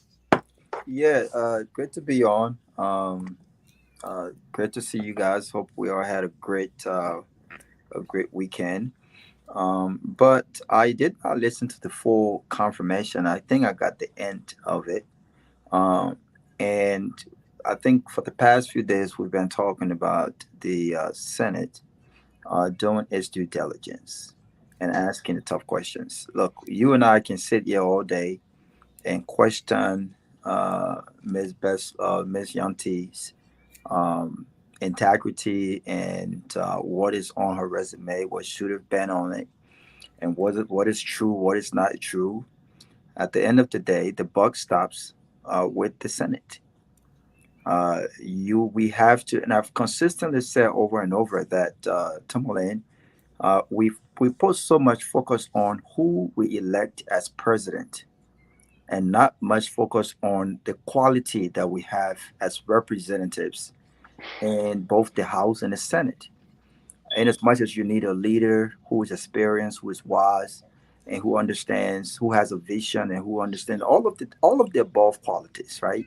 You also need men and women who have massive experience, men and women that are educated, and education is important, by the way, and people who understands their core responsibilities, and people who knows how to ask the questions and the purpose for which the question has been asked, and what they intend to get out of the nominee. Unfortunately, today I did not hear not a single question that like Grace said. I softball questions like I heard Senator Sir Joseph talked about the Liberian students in Cyprus. For instance, those are things that the House can address and could have addressed in the last administration. And what her intents to do that. She had asked questions about voting rights, and who from what instructions she's taking. We know she works at the will and pleasure of the president. I mean, so those were not serious-minded questions, and I did not see a very interesting conversation between the two. Her responses were very, very short. She kept saying, I don't have much information on this matter, and I need to talk to the people involved to get some information. And I think at the end, Senator Darius Dillon, the chairman, asked her to speak on her academic, the questions around her academics, and she mentioned that she did not go to a global school, and that the school that she went to had changed names and things like that. Look, to be honest with you, if we are disappointed in the answers given today, we should be equally disappointed in the questions. I think the answers largely reflect the questions asked. And the truth of the matter is, the questions asked were softball, were elementary questions. I did not see men in the Senate that were serious about getting the best information out of this woman and ensuring Liberians that they've done their due diligence to confirm giving the information they've been given. But look, let me end on this note. I do think that she should be given the opportunity. I do think that I don't care much about eloquency. Anyone can speak good language. But I think that when you looked at her resume, I think that she comes with a lot on the table. That there are relevant questions about whether or not she understands the terrain, which the question came from Senator Amara Cornyn. But look, integrity issue matters. But none of us yet, Grace, Lofa, Keff, none of us yet have the responsibility to question that integrity issue and get her to defend that integrity issue more so than those who asked her today. They failed to do that. But integrity issue does not raise question about one's ability. And so the question is, if our Senate failed to ask her and give her the opportunity to defend her integrity and the issues surrounding her resume, do we think that she has the ability to serve as an effective foreign minister? That question may not be answered 100%, but I think out of 80%, I think she should be effective. Well, again, day 14 of President's boycott the presidency, and with he still forming his government, but we'll give people a chance to weigh in on this issue before we move on. We still got 3 ministries to be filled. Yeah. Mines and energy, policy, education, and labor. And we're still trying to ask the question for where's McDonald Cooper, Mo Ali, Stephen Johnson, Chairman Luther Tapem, my sister Mepe Gundo, Robert Bade. Well, all these great rescue members. What happened with President Boyka? PYJ, he said he held back his sermon yesterday because people advised him. He gave him the president chance and so forth. But look, let's weigh in before we move on to discuss about the president's appointment. Thank you. Let me say a wonderful good evening to the Congress. And I said, look, Sylvester, I just one question though. Why is Andrew so mad? Why is he cussing me, man? Why is he insulting me? What did I do? Andrew something. I don't know. Who Andrew? Who Andrew? No, he's on the comment section. Guys say I look stupid right now. But go ahead. I'm sorry. Sorry, bro. That's just unfortunate, my brother. Sometimes No. I think he should be reprimanded. Okay, guys. He should be reprimanded. Guys, you just give relevant to that person. Yeah. No, but I think people using it's not relevant. It's not relevant because you can disagree without the file. Exactly. That's the point. Yeah, but you will get that. You will get that, my brother. No, Jeff, you can't be somebody insulting people like that. Yeah, But that's what he wants. He wants you to recognize him. But sometimes, you recognize him and shame him. Right? Yes. And shame him. And that's part of the issue, okay?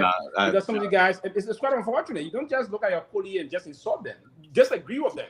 and put forth your weight of disagreement, not to come and rain invective on the Then, person. you But anyway, you insult. can't be, you sometimes can't be not in my always. shoes. Though. If you're being my shoes, you're black. I've seen insult every day here. You will not be in my We shoes. know. Anyway, Go ahead. but Go ahead. let me say a wonderful good evening to the comrades on the platform and my fellow panelists and the wonderful resident listeners. And I listened today as a student of politics and international relations. I was very key today following follow her religiously, and there was a lot of things. There was some element of major diplomatic processes she punched out. I listened to Grace. Quite frankly, I do respectfully respect your view, but I disagree with you in a lot of areas. She touched a lot of very cardinal issue when it relates to our foreign policy prescription. Yeah. Now, Article 57 of the Liberian Constitution says that the president is the chief foreign policy architect. When the foreign minister goes for confirmation hearing, she will have to, or he or she will have to confront to that of the president's vision. There won't be. No, you have to be very mindful of that. The Constitution is clear. It is the president's prerogative to designate the foreign policy process by a country. So she was very mindful how she's going to walk in chalk line of her vision that will allow without the president. It had to be in pursuant of the president's thought process versus the constitution of the country. Now, some of the questions that came out, I was very key in following the point coming from Senator James Banney of Meriden County. He was very strategic today, and he pushed, and that's one of the issues that have led to most of our, even former president and government having problem with our traditional or premium traditional ally, Uncle Sen. Now, this issue about Israel, he pushed her around, and she was very smart as to how she handled the question surrounding that, right? She was very clear as to some of the process about, and she was clear on the issue of saying we need to have a coexistence of two independent states, two states living side by side, and that people having freedom. I thought that response from her was very great because the White House currently is pushing her idea now. Now, Senator Banney also pushed the question quickly around the issue about what unfolded on the issue about relationship with China. Remember, all of the African bloc took decision the last time about the China human rights record. We were the only country, Liberia, that went against the African bloc. And when she was asked, her point is that for Africa to be strategically strong, African countries will have to unite in terms of that. Now, we face this issue about global isolationism when it comes to the issue of the African nations. They believe that we always punch them at the back. Even the recent decision to call for a ceasefire in Gaza, we were the only African country that voted against the ceasefire.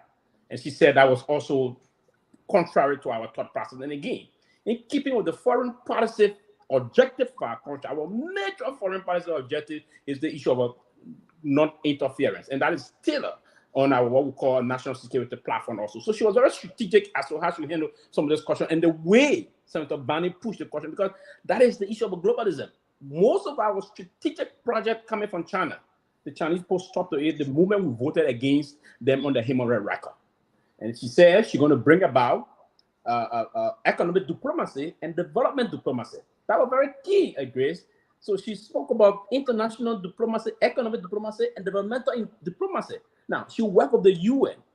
She pushed a lot of international aspects to bring peace and other things to the children of Yemen, to South Sudan and other things. There was global development that pushed that.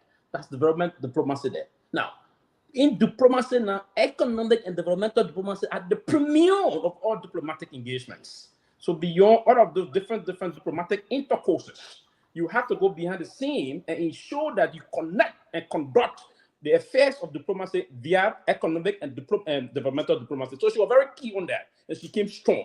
So I thought that we should give her today. She did some key thing into that. There's something in diplomacy called the element of the host country thought process.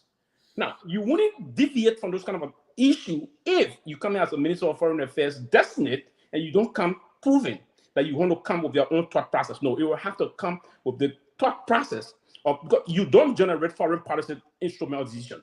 The only element that generates foreign policy decision in the Republic is the President of the Republic of Liberia. You are there to implement the thought. The foreign minister is the chief messenger of the president. So I thought today, if I was scoring her in terms of her performance, We didn't want to go to the credential side, but I thought she was very forceful, and she come in as someone that's going to understand. Now, when it comes to the culture, quickly, the culture and politics of the foreign ministry itself, she was clear. Grace, you have to move. The foreign ministry itself correctly, there's a cultural and political problem currently in the Ministry of Foreign Affairs. It's a very toxic area. There's a ministry before now.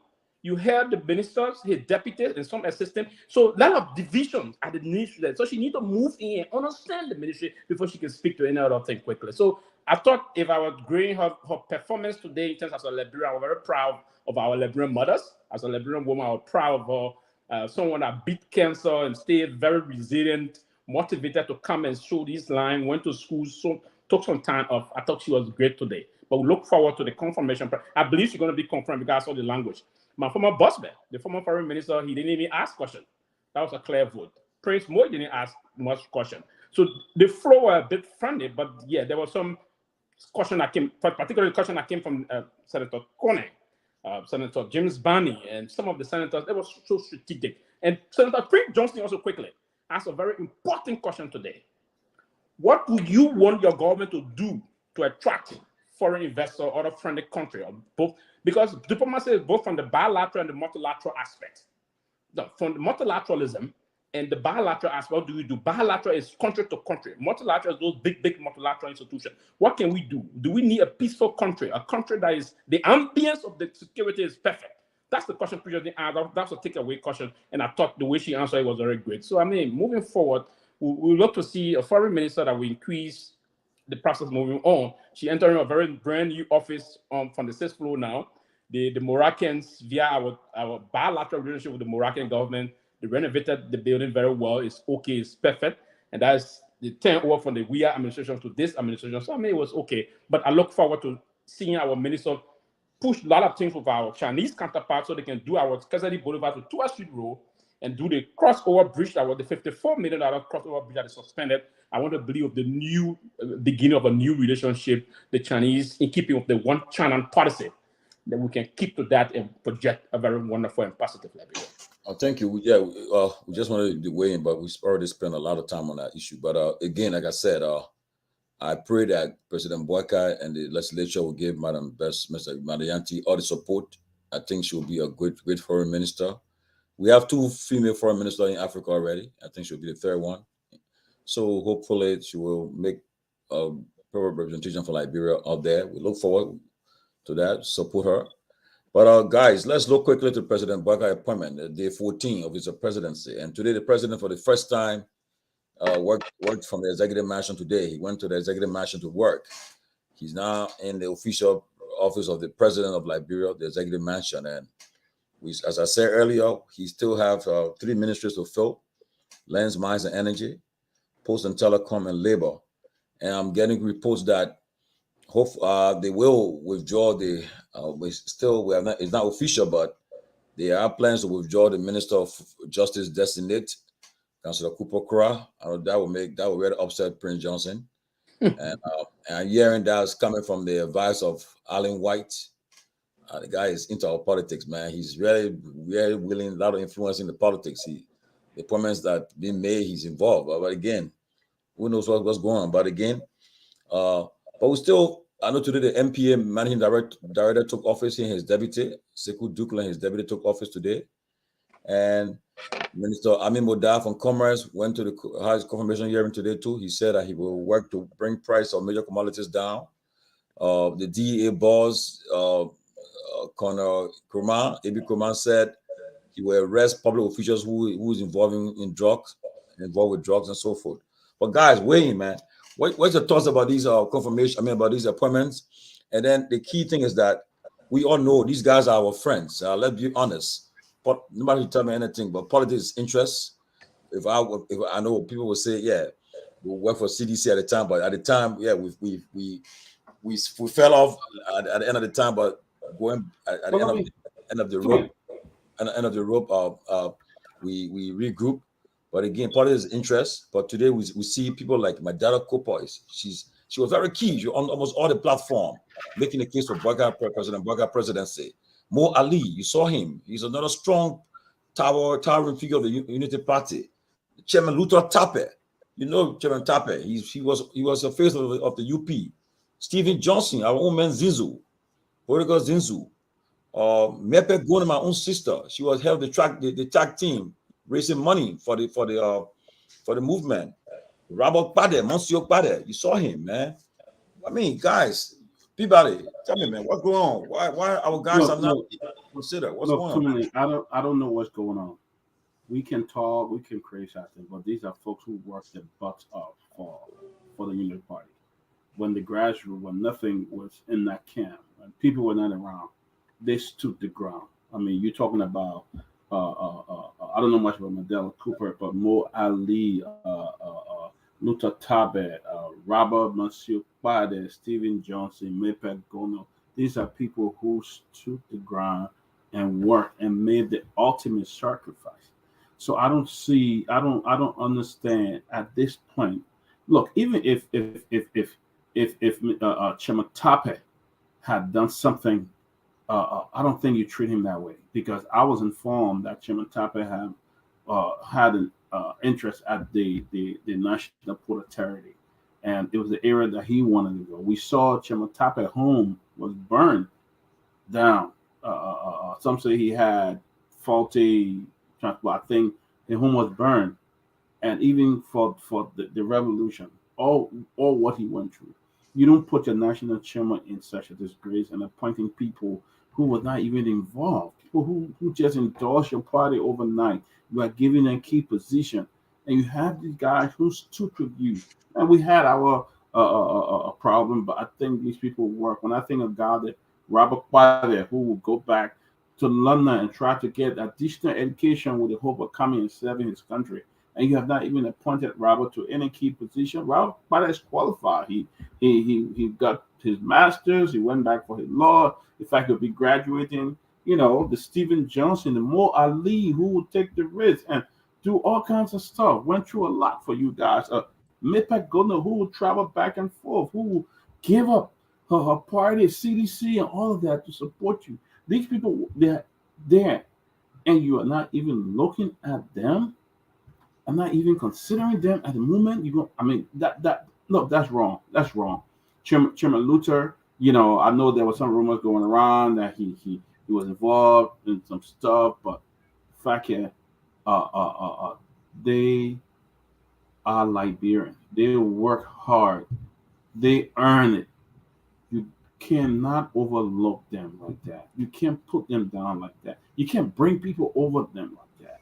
I mean, they are young people, vibrant young people who are well educated, who can represent our country as well. Politics or no politics, I think they deserve some kind of seat on the table. They deserve it. And I think it's not only about, I suppose, saying with the volunteering and all of that, but man, that's not right. And I hope at the end of the day or sometime we hear these names and they will be given opportunity to serve in the government. Don't put them at the bottom. I mean, you need some young people sitting at the table too. Now, they shouldn't go all the way to the bottom and bring in your old friends. I don't think it's fair at all, especially the chairman of the party. It's not fair. Keff Hassan, most of your friends they appointed them in government. I mean, you don't support it. You're not supporting the government, but all your friends are giving them a job. Why? And then I want our friends not getting job. It's not fair, Keff. Yeah. You see, guys, some of the opportunity that some of us, have in the end, especially a lot of people that we interview. Luther Tapper, one of the gentlemen that I interviewed more than 2-3 times, and when I asked them questions about some false information about the government, and I will ask them, I say, you're doing this because you want job. You're doing this because you want to work. And they told me, no, they don't want job. They said that to me. Yep. I did interview Luther Tapper so many times. He said, I'm doing it for the love of country. They told us that we were bad. We were bad. And I'll always quote Maya Angelou. So JB, it's okay. You know, when somebody tells you who they are for the first time, believe them. So JB, believe him. I don't know what the force here. He taking people going to JB house. I don't know what the force here. The man vet. I think that thing can happen. I think Luther Tapper and them should come on the media and praise JMB for putting Chris Pitt there, because you see, I see them and Prince Johnson say he was ANC, but JMB doing the government of inclusion, right? So I think they should praise him. They're sending talks. So what I'm trying to say to you guys, the reason it's hurting them because they lie on our government. They come up with bogus stuff, and now with the empower, they ain't get job, they get mad. Because some of us, we asked them. I spoke with Luther so many times. The tips out there. You don't want work, you don't want job, but now you want job. So JMB believes. So I don't see, and let me go to Lemo Ali. You know, one of the reasons that the folks like Sylvester Grisby, they will not allow people like Mo Ali to be close to the president because, number one, Grisby were working with communists. They all was in the CPP together, correct? And they saw the deception and the games that Mo Ali and them did to Mr. Cummings. Do you think Grisby and them so stupid to put that kind of man beside them so they can play them and start playing games? You guys gotta think. You see, anything you do live after you. The Mo Ali deception. You know what he did? You see, sometimes when you do something, you think you're doing it in the interest of the person, but the person watching you say, if I bring that person close to me, that person will do that. So Grisby then formed the CPP. They wanted the CPP to stand. They wanted that. But Mo Ali and them, all the guys, just watch the guys, the Patrick Hunter, them, all the guys, them, they kick it out. These are the guys, them who destroy. You think experienced man, a 75-year-old man like Grisby who been government, stupid. Sometimes you have to think, he's not going to get them close. Nowhere close to JMB. That wall is the Berlin Wall. It's sealed. They will find something for them somewhere.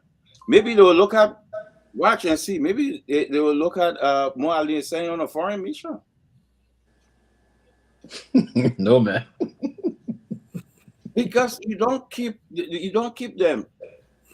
So I hear Prince Johnson saying, "Oh, Grisby went to me and all that." You think JMB don't know that? Know that.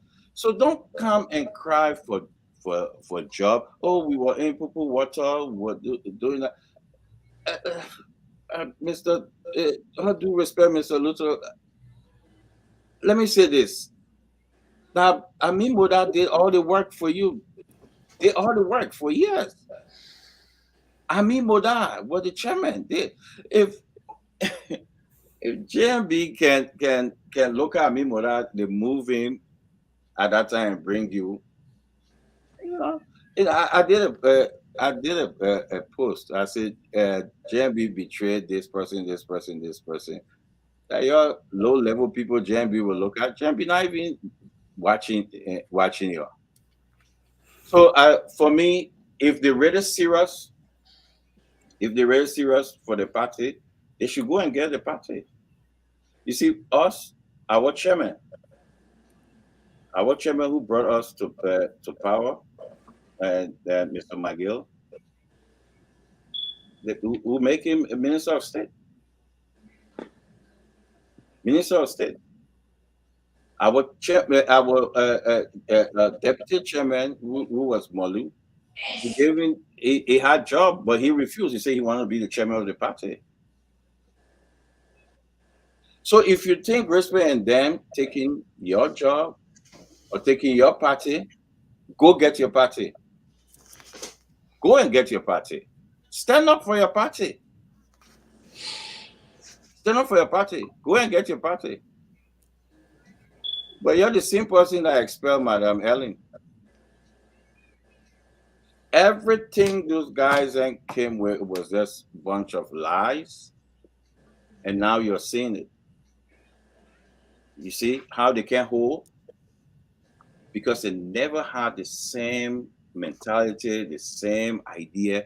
And experienced men like Jambi, the experienced man like Jambi, Jambi knew they were lying. He's not going to bring them. So he forming a government. He get like somebody said, he bringing some of and our friends them and putting them there. So that's cool. But if they want their party, go and get your party. Go there, stand up, be strong, get your party. But they if you feel that JMB is very deceptive, it's up to you. But you're not going close to there. You're saying one job. You're told us that you're saying one job. So we believe you. That's my point. That's all I can say. We believe them. Lofa, out of 15 ministers appointed, I think you got Lofa already got 1, 2, 3, 4, 5. 1, 2, 3, 4, 5 from Lofa. And I Lofa going to do it. JMB said you have ministers from every country, but so far I think all gone because you already got only Lofa, Bomi, Basa, Nima, Sando, and Kima. So with 3 more remaining, I know we got. I don't know what happened, but so far. Great. I'm glad that you noticed that. And it's a good thing that you noticed that most of the ministers are coming from Lofa.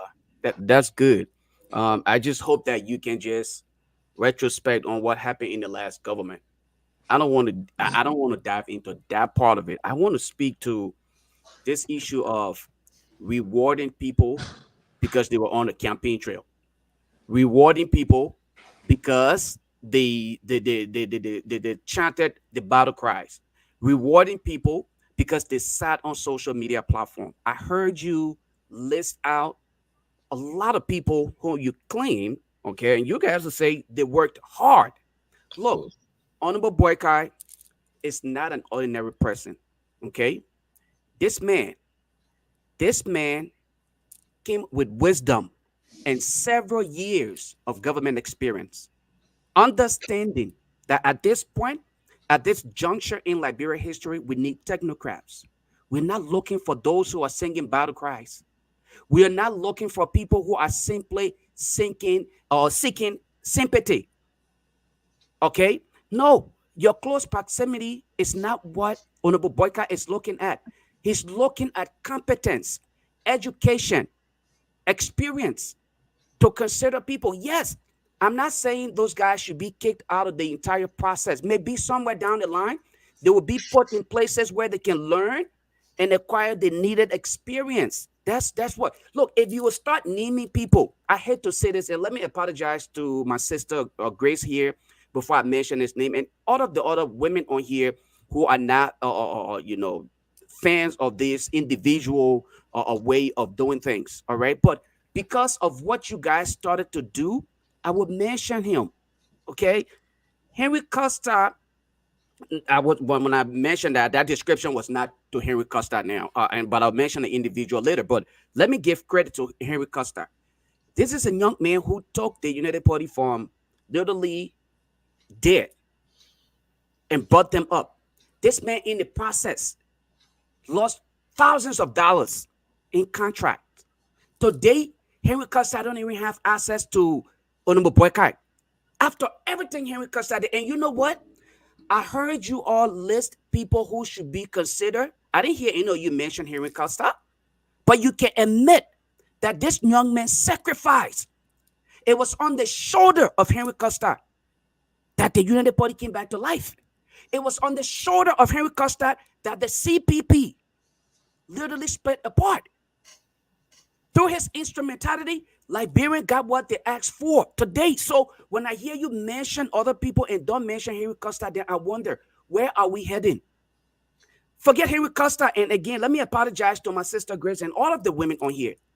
PK, he also supported Honorable Boykai. He provided financial support. Should he also be given job? Because he financially supported him. He actually made people to go out there and campaign for him and several other things. Look, we are not here in the process of just rewarding people because they chanted battle cries. Honorable Boycott understand where we find ourselves today. Liberia needs to be saved, okay? And in that process, the best thing to do is to get the best and the brightest to represent Liberia. When the time comes for them to be appreciated, I'm pretty sure Honorable Boycott will consider sending them some of the, some of these little agencies, the offices where they can work, because they were volunteering the services. They were not doing these things for job. Some of those guys left from here, they were already making over 6 figures. They're not doing this, and they did not do it for job in Liberia. Some of those guys own businesses here, hiring people and making 6 figures. They don't want Liberian jobs. What are you talking about? Leave the man alone. Let him make the decision that is in the best interest of Liberia. Let them spend their vacations in Liberia, come back here, continue to make those 6 figures, and then go back and create opportunity for other Liberians. But right now, I think what you guys are doing, you're twisting the arms of Honorable Boycott to make bad decisions, and then we will all come back here to criticize this man for making these bad decisions. I don't think Liberians should start to dwell on rewarding people for campaign messages or all of these things. Thank you. Chris, I noticed the last few days, a lot of parables. We've seen parables all over the place. Everybody throwing parables out there. I disagree with all those who saying the people who work hard should not be given jobs. No, I disagree. Politics is interest, and so I don't.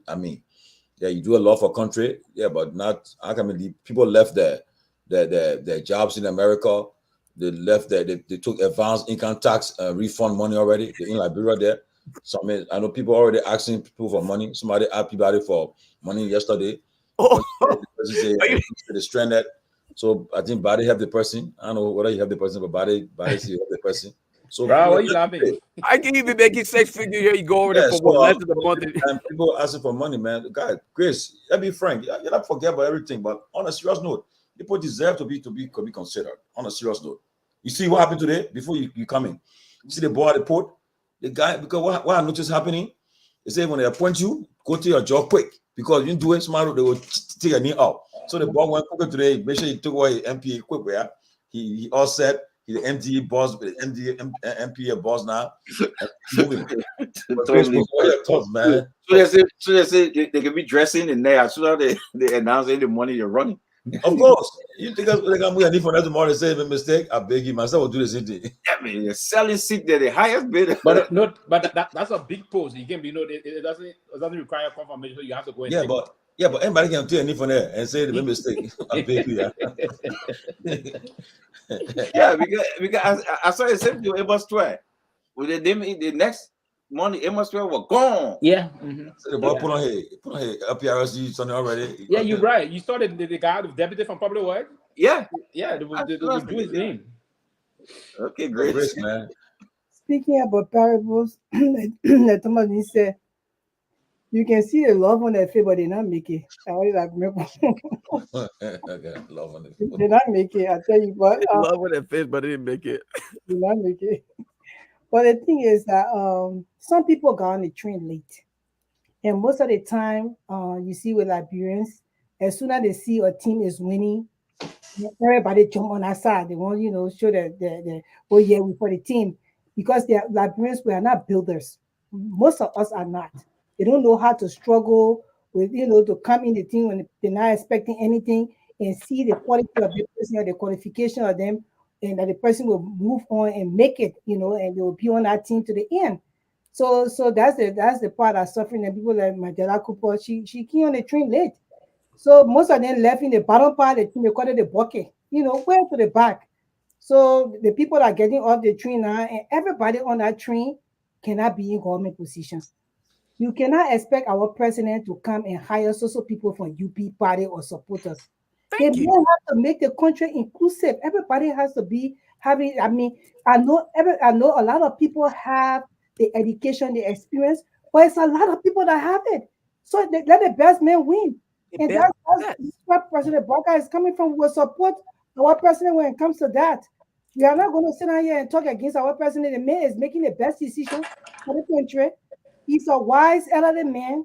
The UP people told us to believe in his judgment. Thank you. So how can, excuse me, how come now you're coming to tell us that no, we shouldn't believe in President Barker? We believe in your judgment. Make a decision for Liberia. All the people that are being hired, make sure that the people to deliver, they do not have to be UP policy or supporter of yours. Once they can do the job, we support you. Remember now, there will be contracts at the end of the day. Some of them can get contracts, and some of them can go to be, that as I said, secretary to the president's secretary, they can put them in some of those positions. But right now, the key positions, Honorable Barker making the right decisions, and we support him. And that's why it is not, I would say, I wrote down here, it's not good to identify with somebody just because you want something from them. It's always good to identify, especially when it comes to like property, because we put in Liberia first. And most of them have refused to put Liberia first. Now, some of them who left from here and get all that Section 8 apartment there, it will be rough when you come out to get on that list. I tell you, that's not easy thing. So what is Section 8 apartment? Oh, you know Section 8 apartment? No, I asked him now. Yeah, but some of the job they who left the apartment and left, for you to get back on that stuff, it would be very, very hard for you. And that's you get the back of the line. Wait for another 7 years before the post see and he said it will not be easy for them to approve you. So we support that decision. We are happy that he is making the right choices for Liberia.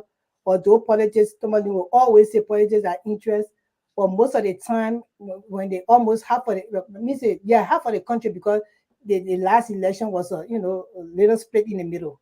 So if half of the country supported this man, half of the country cannot be in government. It's just impossible. The man cannot hire everybody. Yeah, so we begging you, leave him alone. I won't say much on that. Right now, the hiring process, I support it. I mean, he's right for doing what he has to do. The president will pick the people that he thinks is right for his office, and he is right for the country, and that's exactly what he's doing. Senator Amara Connor wrote a post just now. He wrote a post. I think you should read that post. But Professor Kennedy, that post speaks volume. But Professor Kennedy, weigh in. I mean, you understand this thing, Ben. You understand the governance thing and so forth. But on a serious note, by this time, you think all the players, the main players, will be on the field now. You put your best players on the field and get with the game already started. And I mean, right now, there's no turning back. I know even what Prince Johnson said about the Army yesterday, he said, I blame Boyka on a serious note. I will put my countrymen in charge of the Army, the National Army. I'll be frank. The Minister of Defense is a civilian post. The Chief of Staff is the highest military uniform person in the Army. So, but so far with the appointments, I mean, right now, the appointments he have made already, I'm one of those who feel comfortable with that. I don't think he's made any major blunder so far, but I think these people are people who can deliver the country, rescue the country. Perhaps I don't know what the country would rescue, but they rescue the country, the ministers already. But what are your thoughts, man, about all these appointments, leaving 3 ministers up already? Lands and Mines, Post and Telecom, and Labor. Yeah, they should have this thing wrapped up, man. I mean, it's like, there's no surprise. You knew you were going to be coming to take the office. You won the election. You should have had your team already laid out. You should have had your key players then ready to hit the ground running. You're 14 days into this thing and people are still here fighting, undermining each other for jobs. Don't waste your time on this thing, man. You need to get this thing wrapped up and let's start seeing some policies to move the country forward, because you may think that time is on your side. I mean, in terms of people saying, oh, let's give the man some time. No, Liberian people have zero patience. They want to see something tangible. And the fact that you put out a 100-day agenda in order to get certain things done, if those things do not materialize, the criticism will start. And when the criticism starts, it's not going to stop. So you got to be able to get this thing wrapped up ASAP. Otherwise, I mean, people are not making the necessary contacts they need to make right now. Any ministry that hasn't been fulfilled, people are not making the contacts. The Minister of Finance should be either doing his thing. The foreign minister should be confirmed and moving forward and making connections. So yeah, man, I mean, to your point, they need to have this thing wrapped up, man. It's just consuming the country right now. And they're not spending any time on the key issues. You know, I mean, he wanted to understand why prices were so high. We haven't seen any policies in terms of what they would do to address that. You know, and after the first quarter, by April, you start seeing the economic data starts to come out on this new administration. You can no longer start blaming WEA. By April, when the economic data start coming out from the central bank, then people will say, oh, wait a second, you know, is the country being rescued? You know, they'll start putting a lot of pressure on you. So I don't know. They need to wrap this thing up. It's just consuming the country way, way, way too much, man. Robert. Look, I gotta say this. I will start with what Grace said. The man cannot hire everybody. I agree 100%. That's the reason why government should not be the highest employer in our country. This is the reason why we have to encourage professionals to tap into the private sector. And I've always encouraged all of my friends, young people, go back home, take something with you, own something. And so that, you know, service to country is a great thing. Don't get me wrong. But to be honest with you, I would not, and I pray that I'm not in a situation where I have to be in people's faces and be on the ground and trying to, you know,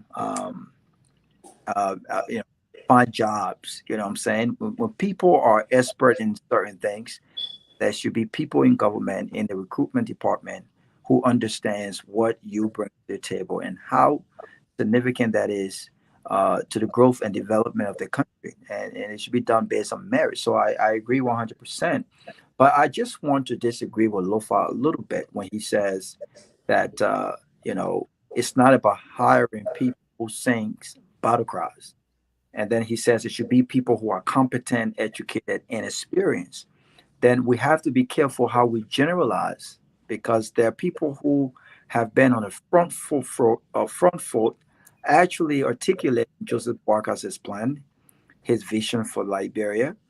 And I think those people were not just singing battle cries. And I think many of these people are people that we don't agree with, but we will agree that some of these guys are competent people. These guys are educated. I mean, you can't just tell me a guy like Steven Johnson is just good at singing battle cries, right? You can't tell me that.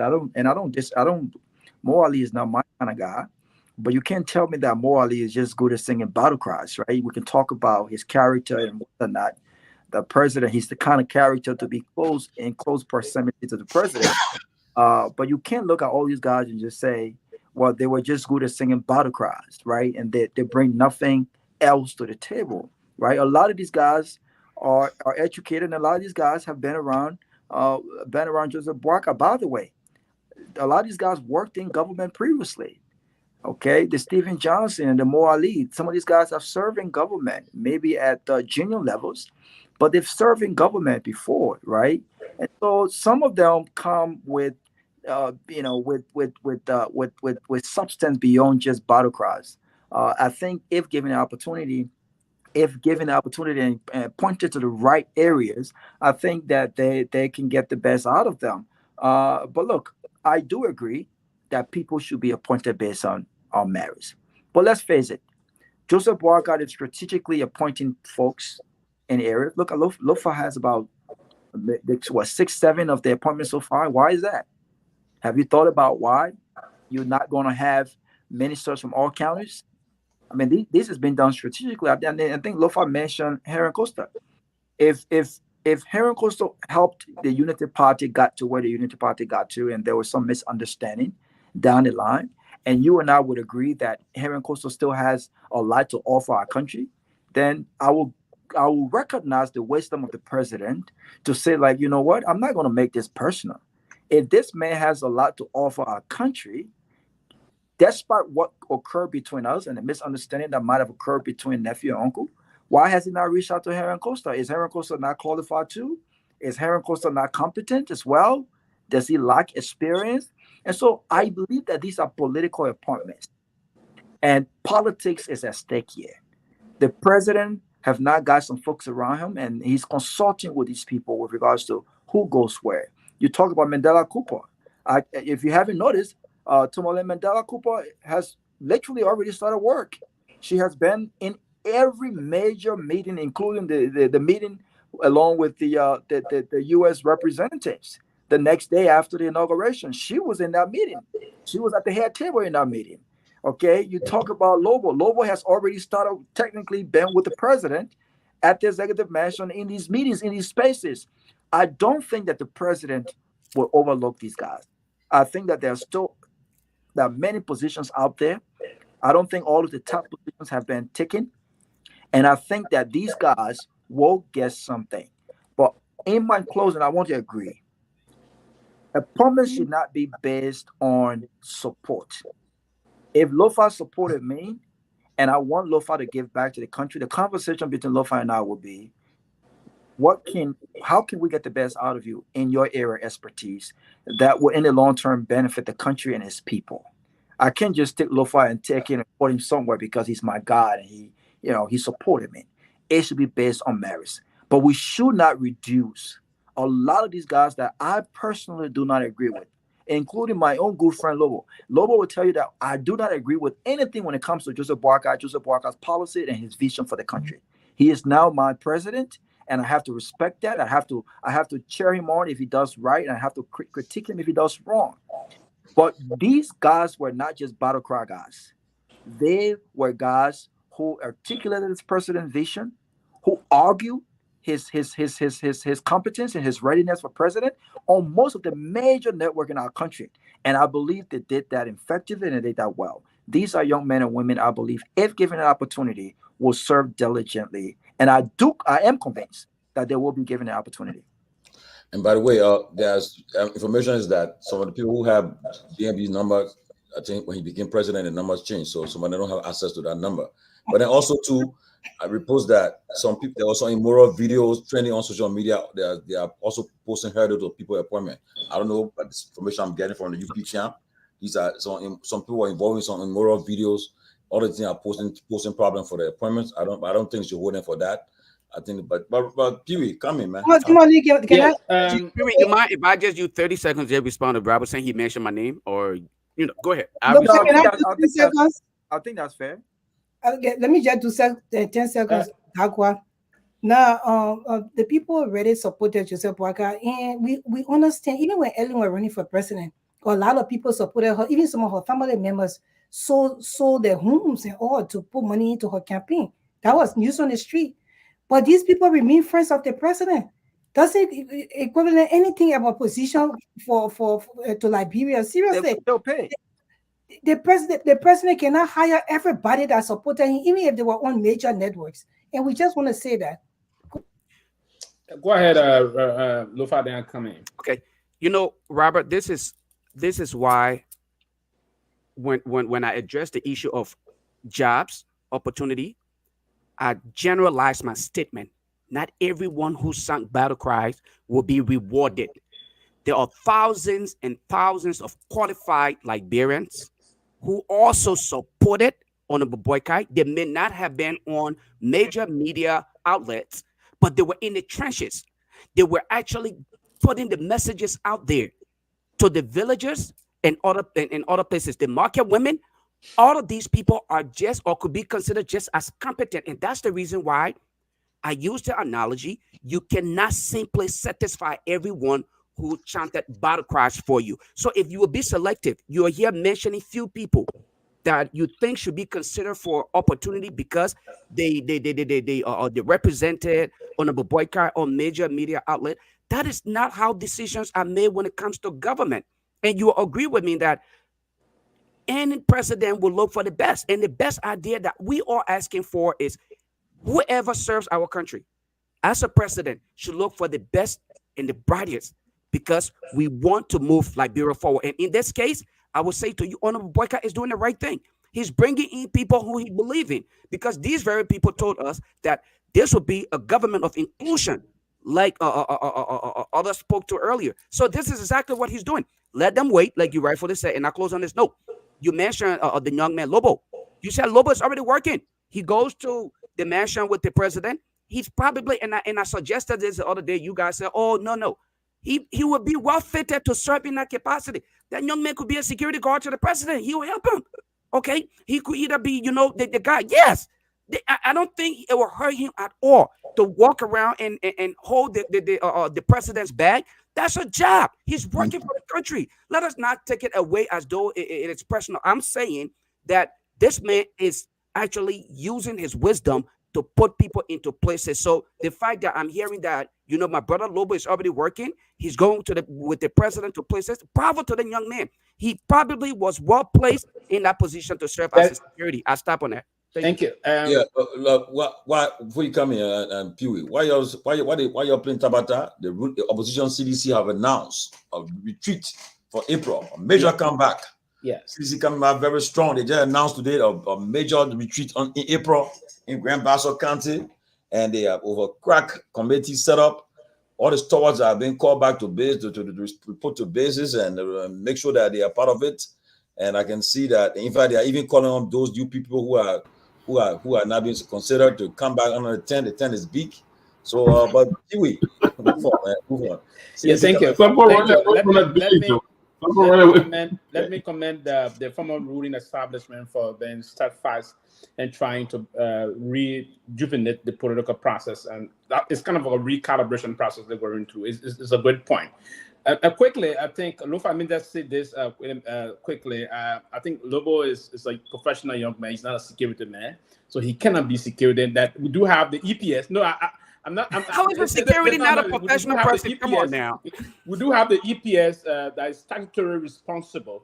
But Peewee, one second. Yet he's demanding that the president hires people in areas that they get the best out. In the other tone, he's been demanding by saying, well, Lobo could be a security because Lobo is a heavy set guy, right? Well, I'll let you speak and then I will talk later on. Yeah, so that is a contradiction of what you first said. You try to perforate your own point you brought in, because it will be contrary to, he's not trained to protect the president, so he will expose the brand leader. So in what capacity is he serving today? It's not contrary. No. When he said he's around the president, for instance, when he said he's around the president, there are a lot of other technical role you can play to help the Liberian presidency, review dossier, make some policy projection, and the rest of that.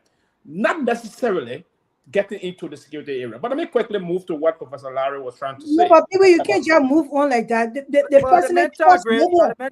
What we see, the president trusts Lobo to an extent. So it says great. I said this is right to move on. They don't have any need for his position. I said just now. He could be a friend to the president. Just now. Probably he's looking through some policy dossier on behalf of the president of the republic. The presidency, now that's the honest, powerful source of all principality of power in the republic. He designates elements to look through different policy prescriptions. The man is competent, he's qualified. He can be assigned to a particular function while his appointment is in the queue, right? So there's a lot of things unfolding there, but he's not a Sylvester, let me ask you a question, then you continue. You say he qualified in what era? No, I don't think that the topic here now is to go through his specific qualification. I'm saying to you, I know he's qualified. For instance, if I want to take some time, I can say, no, we want to go through individual qualification here. No, not to go through that. He's qualified. There's a man that spends some time here educating himself, improving his human capacity, uplifting his thought process about different areas. So I will not go into a particular qualification area, but I believe and I know that he's qualified. That's what I'm saying. Now, Professor Kennedy was saying something very germane to this topic today about government bureaucratic process being slow walk in terms of the way the final minister need to be confronted with the foreign minister. It's very important. If I would take up back to 2018, when President Weah took office, the second round was 26 December, And then he had a very short window to get inaugurated. The president was inaugurated, and he immediately appointed his first 5 government officials. The Minister of Finance and Development Planning, Samuel Twe, the Minister of State for Presidential Affairs, Nathan Magee, Sam Gissy, Minister of Justice, Jefferson Koji, Senate Mayor, Bezonga Milton Finney, Minister of Foreign Affairs. Those individuals got appointed on Tuesday of the day the president got inaugurated, and that same week, Thursday, they were confirmed. The president was very strategic in that same week on Thursday, because and that's why I'm looking at what the professor was trying to talk about. To slow what government bureaucracy, you will link up the government operations. It's very important to have. I think George President, we are very strategic in announcing the process about how he appointed them on Tuesday. By Thursday, 2 days, 5 top officials are already confirmed. And they hit the ground running. Then the rest of the officials and other things, and it's paramount here. If you are deploying your foot soldiers, and there's no line of personnel shortage and the competence line, you have to first and foremost build that rapprochement with that of your forces. If they are not competent, it's not a ball game. If I plan to be president of the Republic of Liberia in the 2029 elections, I should start building a team. For instance, I would say Professor Kennedy is a very smart man in this area. I want him to be my Minister of Finance and Development Planning. I want Grace to be my General Minister. I want Rabba to be my Minister of Information, of my Commissioner on Tourism, for instance. You should have that. If you don't have the personnel deployed, and this now the critical process we have in the country is pushing out a problem for the country development moving forward, right? Now, for instance, if there was any major discussion to be held, very soon we'll be talking about the spring meeting. I know probably some discussion will be coming, but there should be preparatory discussions leading to the spring meetings. How you deploy individuals to come and represent the country interests. How you going to deploy people that will discuss different issues if it came to the bottom line. But it is important to name most of those guys we talked about today. These are our Congress. They are all competent. For instance, Stephen Johnson, he holds a master's degree. Mo Ali also holds a master's degree. And these are people that supported Ambassador Bwaka when they didn't believe that he would have been president of this time around.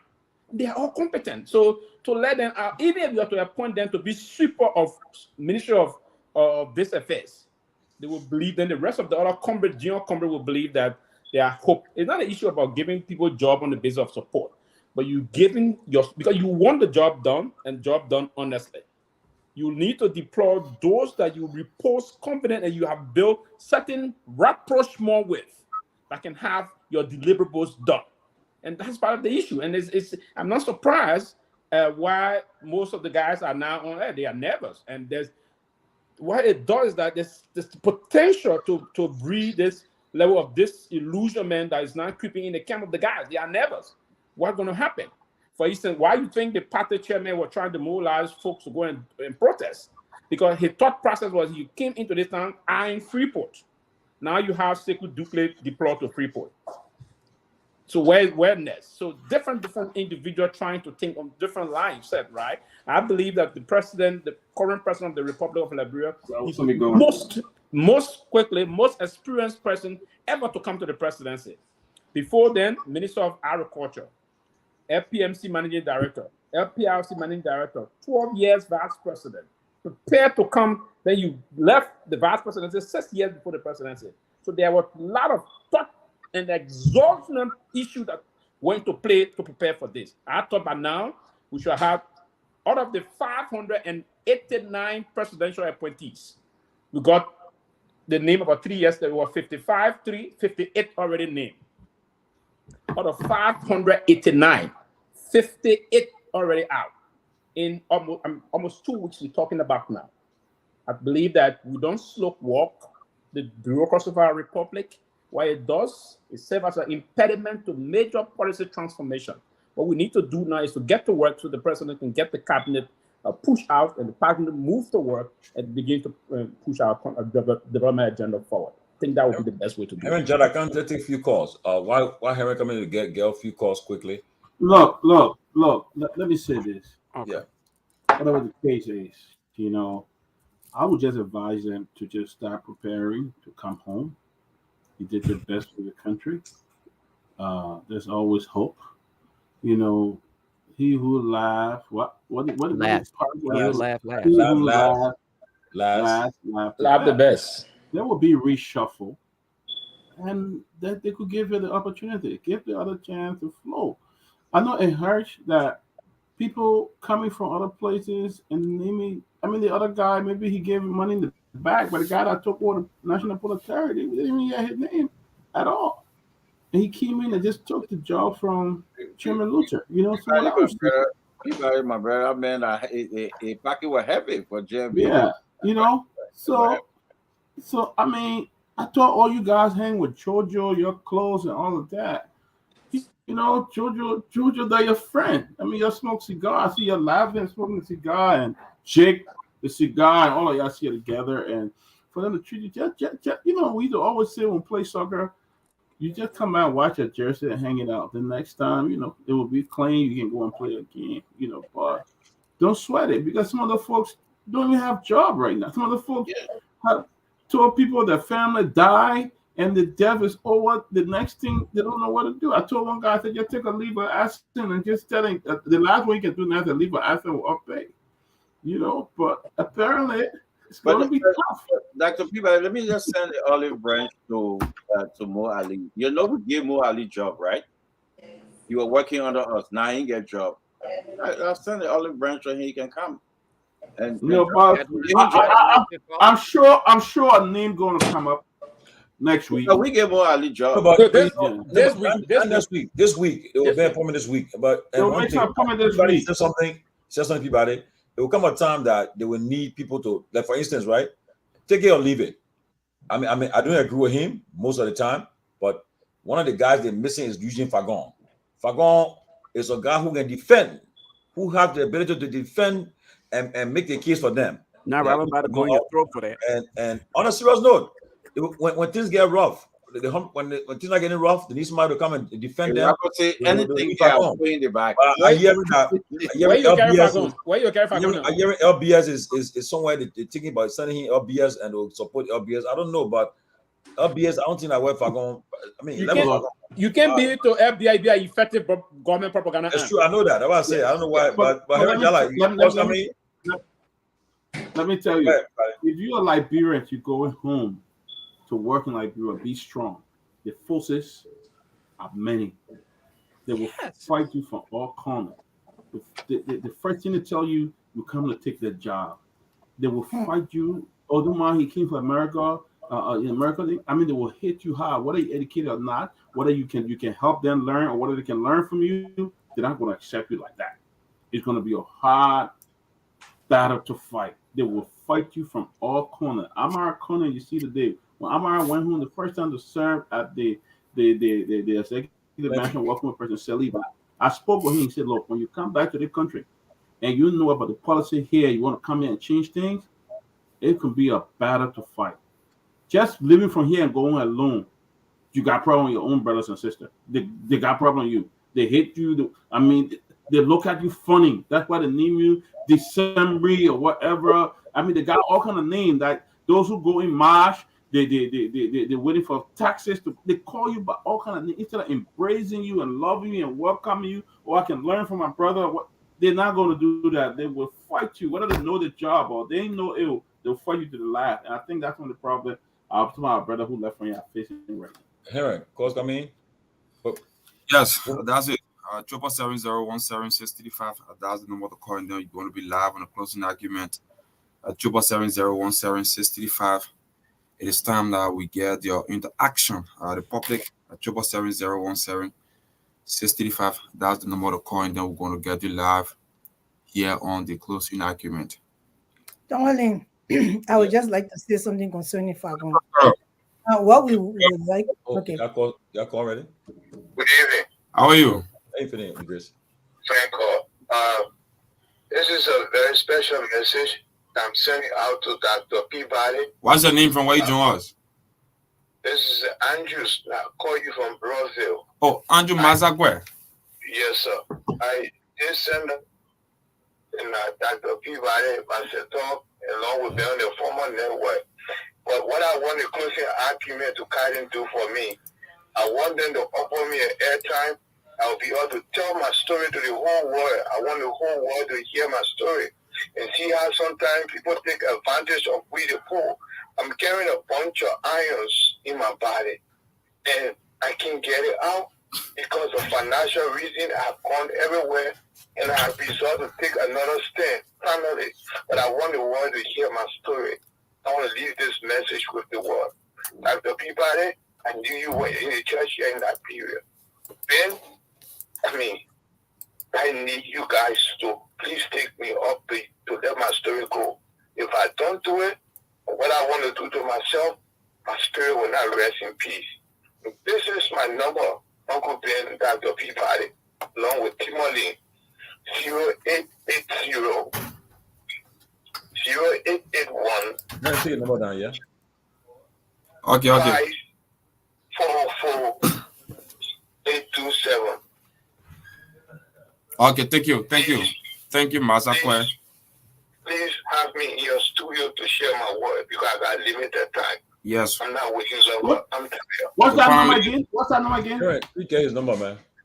I will text it to you. He hung up the call. This guy actually he been behind me.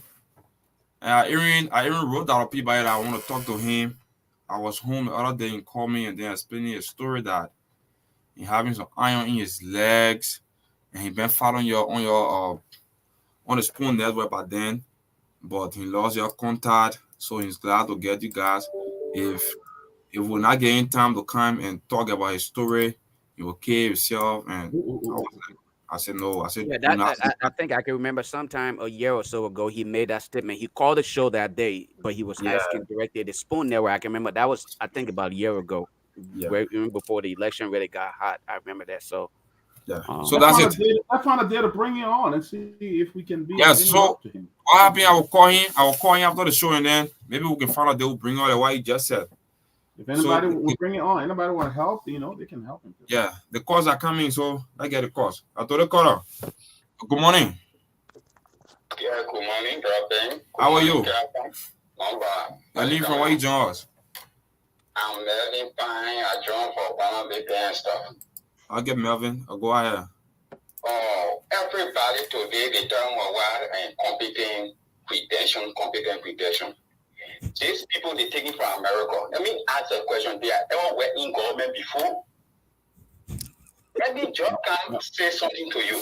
I want to never say that. 6 years ago, with the experience I have from the counties, I can tell you, I can serve by what superintendent for the counties. I can even serve at a higher level because I've been in several and I understand it. You bring people that we don't have interest in the people. I will tell you, everybody that comes from America today that work in government, those that is sending money to in Liberia, now don't jump in the water with the people. Immediately they get there, that the same people they go in Lofa. Because they will do it, they know they are contractors to liberate people, and they will not stay there. They will go by America. So for that reason, they will only take their family and through and real or ample mindset feeling to liberate people. Let me be bold to you. Everybody was from someone over there. Everybody interested. And nobody, some people don't know Joseph Braga, but just like the single president of Mo Ali, the single in the chairman, or Ravon Ballet, now these people know that through them will survive. He lead the people over. You know how many thousand of Liberian children are left over? We go to Ataisha and sing with people. Waka reach over there, someone from the ministry, I sing in a case I'm there. Toward them, they will not tell them, yet when they say, hey, they take money from them. But we work with 12 them every day and night. People tell that we'll put 12 them out. We'll put them out. We'll put them out. And today, 20,000 votes carry our CDC. It's something again. Every radio station talking about competent. People came to the country and you see? Okay.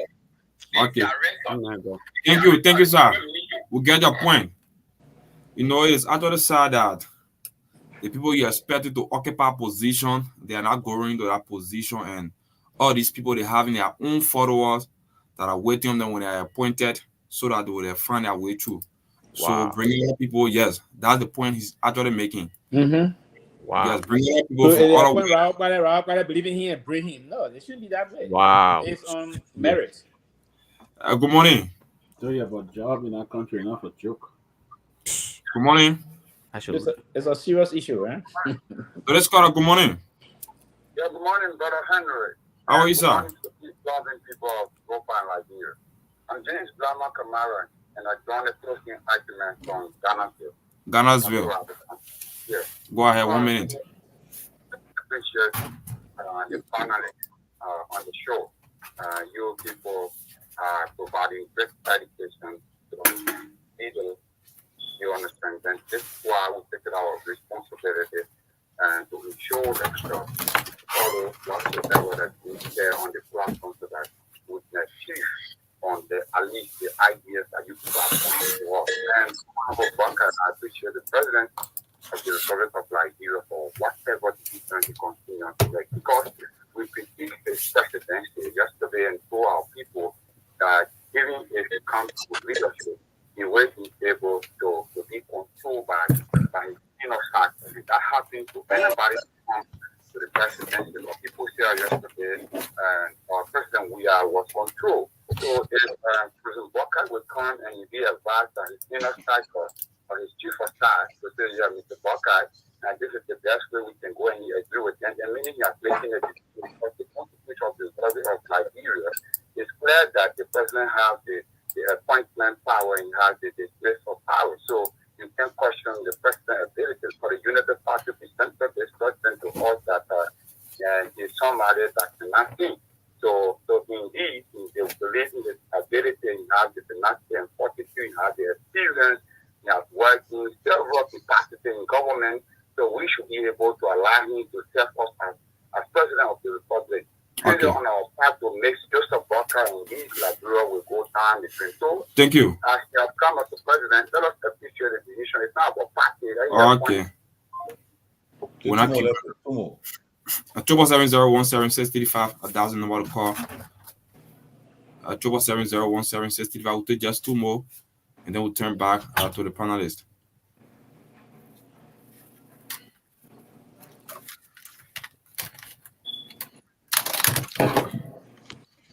So let's call her. Good morning. Good evening, sir. How are you? I'm fine. Ibrahim Sumo calling from IDB Transit Community. Okay, Ibrahim, 1 minute to the point. Yes, I want to thank you for the topic on the discussion. But I want to tell President Parker, thank you. I don't know why Prince Johnson is talking around here. They just feel that they were $20 back just for the Unity Party to win. And they just feel that when Unity Party win, we're getting all the job. So I don't know why they are coming around, talking around here. So I want to tell President Parker, thank you for your appointment. And I believe that he will continue. Thank you very much. Yeah, thank you. Thank you so much. 770-17635. We'll take just one more call, and then we'll go back to the panelists. Tosia.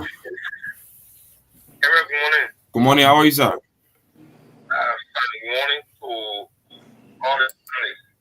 This is Emmanuel Tosia. I joined this conversation this morning from District 6. Basically, I would like to appreciate the panelists, especially for the kind of deep insight in our political activities. And for me, I'm not surprised, especially when it comes to the slow pace about the formation of the Unity Party government. You know, President Bouaka, that is the making of President Bouaka. And President Bouaka has been very slow, especially when it comes to major strategic decision-making in his political enrichment since his introduction to the Liberian political activities. He demonstrated that 2017 and 2023, he also demonstrated that. So, you know, like all of you are saying, for me, I am not feeling for those who are not called, who consider themselves to be good allies. I think what is pushing on, I think the message that is being projected now is that they said to us, we that supported the CDC, that some of us that were closer, we were shouting the battle cry, we were making the cases on the various radio station, they were calling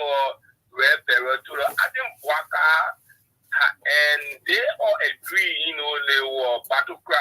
So I think their duty and their responsibility is to make the laws, let them put those their brothers and their sisters that are competent to do the job. I think they are terrified. Why not get primary and not get primary? He just wanted to show his simplicity. And you know, all these things are things that the young for yesterday and now is happening now. I think they should help us and join us to clap for President Baka. President Baka is doing well. The other people can say Baka not big, so the man Baka you know what he's doing. That makes a 40-year experience. In doing excellent job. But I well, we are waiting to rescue or nobody. You shouldn't take a time to do appointment. Let it be aware. So January. Okay, man, I hold you there. Thank you. I hold you there. Let's take this last call, please. The last call. Yeah, the very last one. This very last call are coming in. I don't know what's going on. 770-176-35. To this caller. Good morning. Yeah, good morning. How you doing?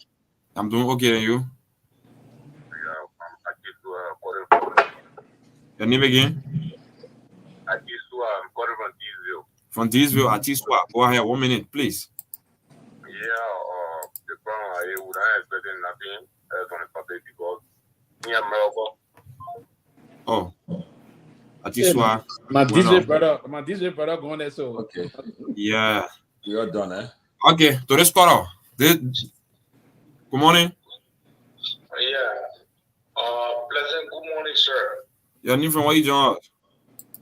I'm joining you from Pittsburgh City around the area here. Okay, go ahead, 1 minute, please. Many thanks to all of the panelists and Then go to the point. Go straightly to the point. Are you there? Go to the point. I have one of the issue with the network. You get me? Hello? I'm getting you. Go ahead.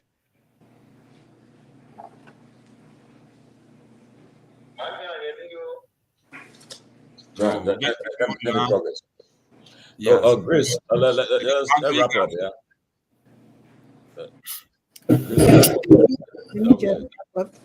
Yeah, wrap up, yeah. Very great show today, and very interactive. I just wanted to wrap up quickly on this whole hiring process with, especially with when Eugene Fagonin came up. You know, most time we don't understand that information dissemination is different from campaign propaganda. So when Tomalin George keep on saying, "Oh, you know, the men will defend the government," I just like, "What, Tomalin? Why you doing this to our country?"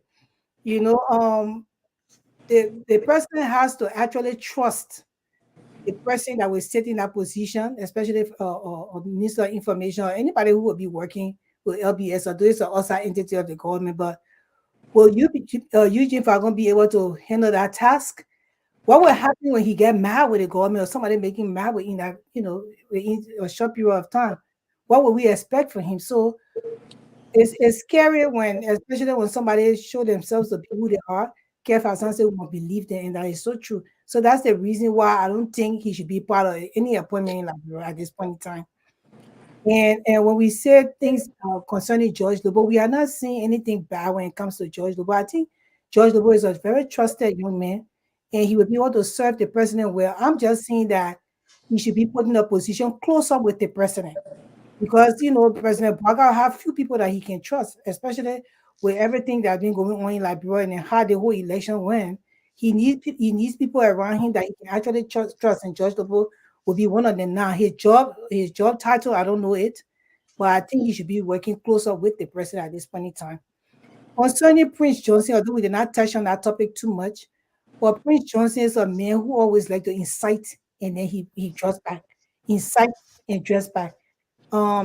This government should be very careful with him with coming up and saying things And then later on, he come and tell people that, oh, the president called him, they send people to his house and to talk to him. He are giving Prince Johnson too much leverage when it comes to our country. Like he has to make decisions when it comes to Liberia. Although he seems to be the father of Nima Kante, but he also has a baggage, with the whole war situation and the whole World Economic Crimes Code that President Baka had promised the Liberian people when he was running for president. So we have to look in all of that. This man was with Charles Taylor 1 minute he said independent, and then he took half of the men soldiers and carried them with him during the war. And so people like that, you have to keep them just an arm length. So that's my advice to the government and to President Baka, and the people close around him. Thank you so much. Professor Kennedy, I told the person I said you are not Boma Kamara. This time I asked you whether they would take pay for that will take their pay. They is January, but you do your closing comment. Whether they would take pay, the men are in abroad, they may not know. But go ahead. They will take pay. It's going to be challenging because if you look at the fact that Liberia hasn't been able to pay its bills in so many places around the world, you look at funds to Liberia being halted because they weren't able to pay back some loans. The president even mentioned in his annual message, we saw what happened with the World Bank, the IMF. It's going to be challenging, right? And if they don't pay the people, it will be very, very bad. It will look so bad that they would be behind the 8 ball. So they have to do it. You see, the thing when you come here as a new government, you're giving some leniency, especially in the world economy. So they should be able to tap some of those funds that have been cut off from them because, they can say, look, we're just coming in. We need to get things up and running. But here's the thing. Let me just close on this. Liberia is in the top 10 poorest countries in Africa. 176 years old, and in the top, whether you're looking at GDP per capita or you're looking at GNI per capita, gross national, you're still in the top 10 poor, no matter how you cut it. Wow. And we can say, look, we can blame the Civil War. That would be a legitimate argument, right? But Rwanda also had a genocide back in, 94? And 20 years or so after the genocide, Rwanda started to rebuild itself. 30 years later, Rwanda is doing so much better. We're still in the same position. And how did Rwanda do it? They focused on exporting some of the natural, exporting tea and coffee. They focused on, they even used foreign aid. I'm not a big fan of foreign aid, but they used foreign aid to change the way how they could help the poor people in the country. Foreign aid, all the money Liberia gets in foreign aid, you can't see anything tangible happen to the people in the rural communities. The poverty is still there. And Rwanda also used tourism. You can't say Liberia doesn't have the opportunity for tourism. But one thing Rwanda did, and I've been saying this all along, they tapped the diaspora. They set up an investment fund for the diaspora to get money back to Rwanda. Now, Paul Kagame got his human rights issues, granted. But you know what? President Boka is being there now. He knew he was going to take the executive mansion. He should have had his team already laid out. This whole thing about nominations, you already have issues paying people salaries and you're still looking to hire more people. Stop that. Get rid of some of those positions, then save yourself a ton of money.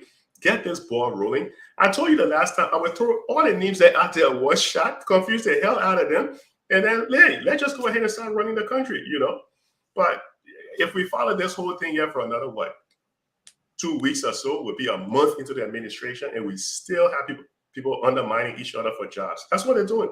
They're undermining each other, backstabbing each other, talking bad about each other, all for the sake of jobs. Well, a lot of them probably do not even have the educational and technical experience to get it done, but they just want to still be hired because why? They spoke about boycott during a campaign. But great show, Ben Tomalin. Always enjoy being here with the rest of the guests, man. Let me turn it back over to you. Thank you, Robert. Thank you. I just want to make this point, and I think it's important that I do. The mindset of us sometimes, it's not good. And I think we've got to try to change that, especially people like us who have voices, right?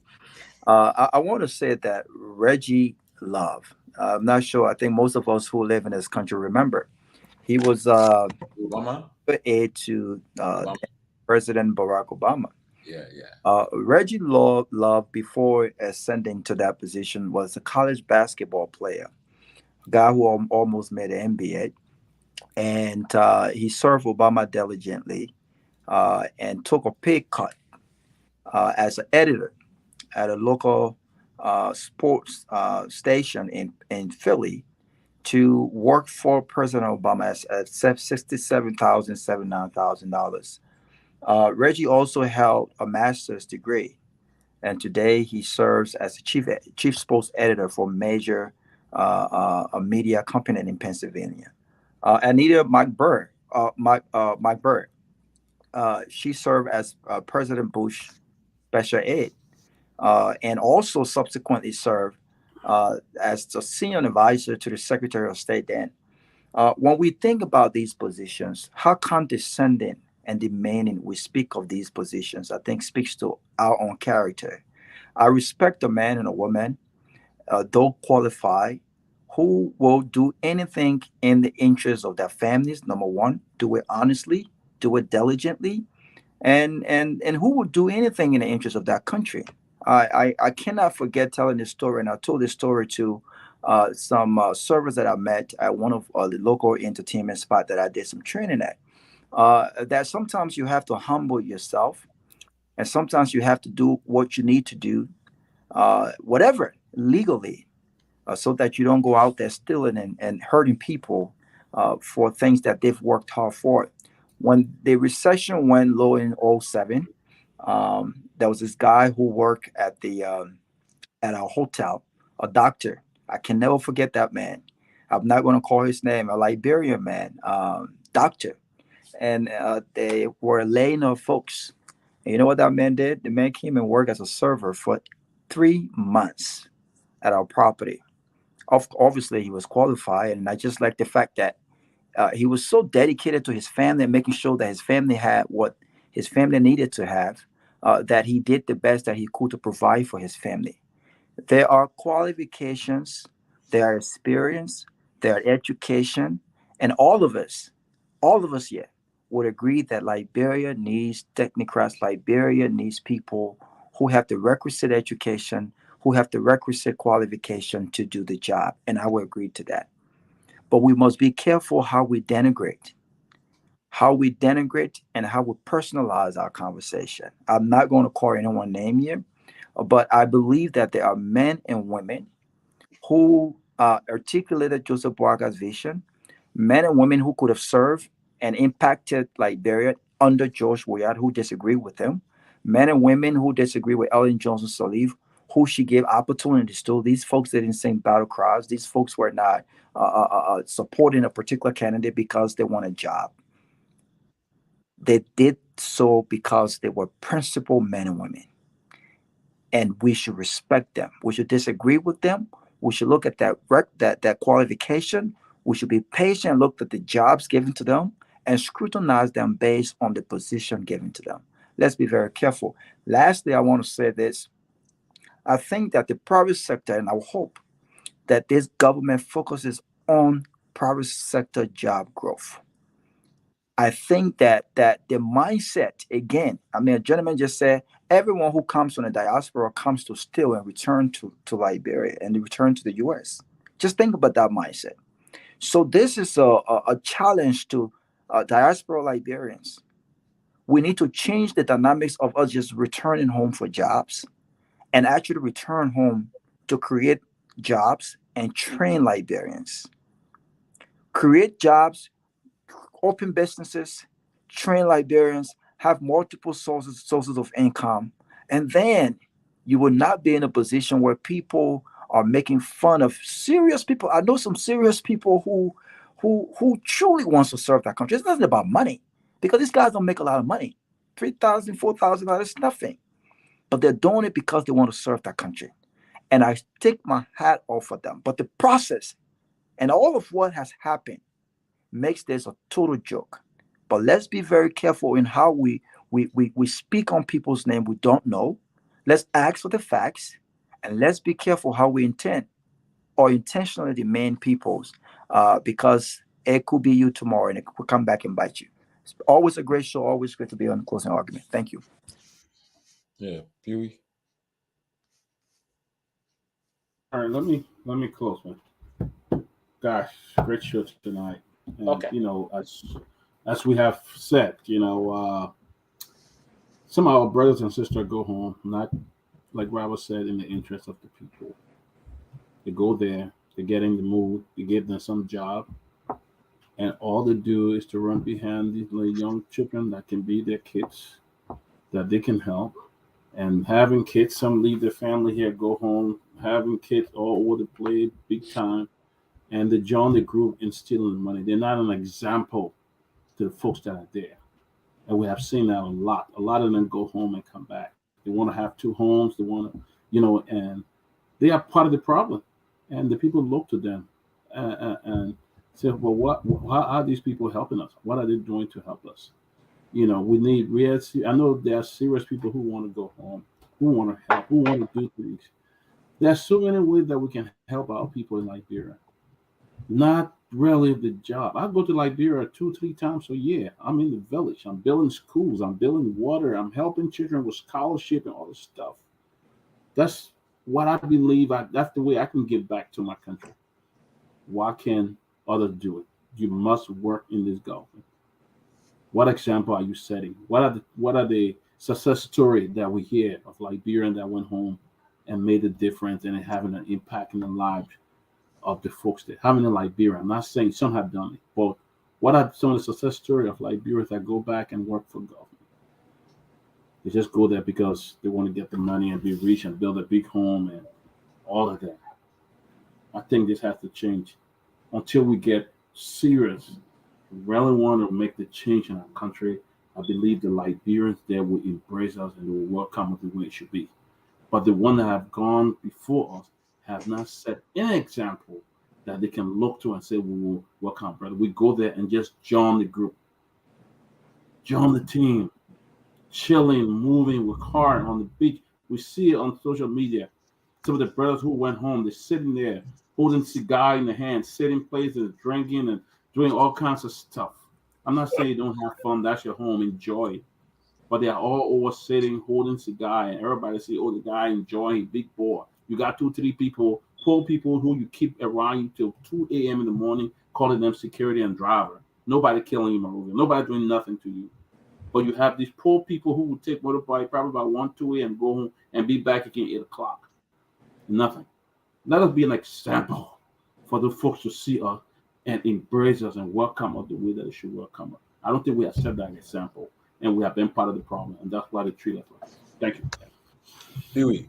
Yeah, thank you. I think if we were all to basically somebody reflect on what the country is, and that's one of the things I always believe in, that we all should learn to project our country and protect the country. I'm one person, though I left government more than 2 years ago, but I still serve one way or the other, got some comrades. Most of our comrades employed. Got close to 4% still basically employed back in the country. But again, we need to see this. It's not the process about where we want to see the country now. I believe that we are going to force on. Part of this is that most of our comrades, that we believe that we all may have had different thought processes in terms of being on the other side of the political divide, but we all are comrades. And we see that's why I said to someone in a conversation this morning, I say about a year, Boaka Jariba name as Minister Proper, I will celebrate because I know Boaka Jariba is very competent. He went to Georgetown University. He's a graduate, a prior product of Georgetown University. Right, about the year, George Lobo. George Lobo is competent. He's qualified. He's a young man that taught the thought process about projecting our country forward. Those positive mindset.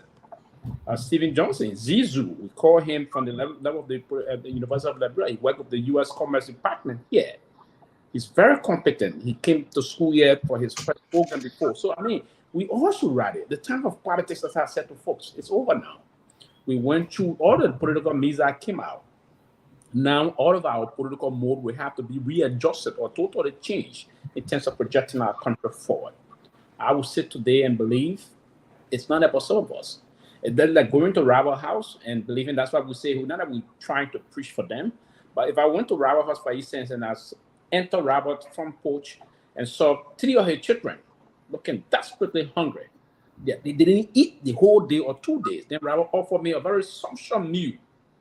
Will I take that? No, I want to be brave too. So even if I were to be appointed today in this government, I would reject the position because most of our Congress haven't gotten those that struggle, those that were in the line of fight.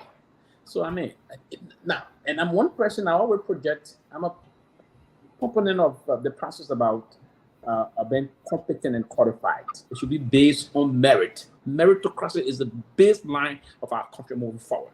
And that's why we all will seek two things in life: career pattern development and livelihood improvement.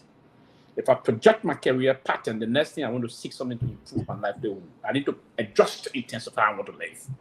The first time before graduating from the University of Liberia, I used to live in a tiny area. But when I moved on, graduated from the University of Liberia, I sought to move and live in something, and I built my own house. So that I sit in the house that I built was close to $100,000 US. I feel comfortable because I have upgraded my livelihood line. So it's important that we project the country. But I think, Mr. President, let me speak to you briefly for the few seconds that I have. I believe that you now the president of all of us, and I believe you came to project and transform the country. Look around you. Appoint those individuals you believe that can help you transform the country. We all want to play the Ito Bukuto role of the country. But here is it, Mr. President. I believe if you were to select people that you trust and that will deliver your message or your policy, we can move the country forward. So please, your next appointment, even if you appoint Stephen Johnson, Mo Ali, or George Lobo as sweeper, appoint them to the rest of the Congress, that will be the confident moving process moving on. The rest of the Congress, the junior Congress will believe that their senior Congress are now being appointed. They will feel pleased. They never know it's too much. They are exploding, getting a little bit something. I'm concerned, Mr. President. Thank you. May God bless you and save the states. Thank you, Congress. Let me start by quoting my brother Pee Wee here. Even if you will hire them as sweepers, right? Let's be realistic to ourselves here.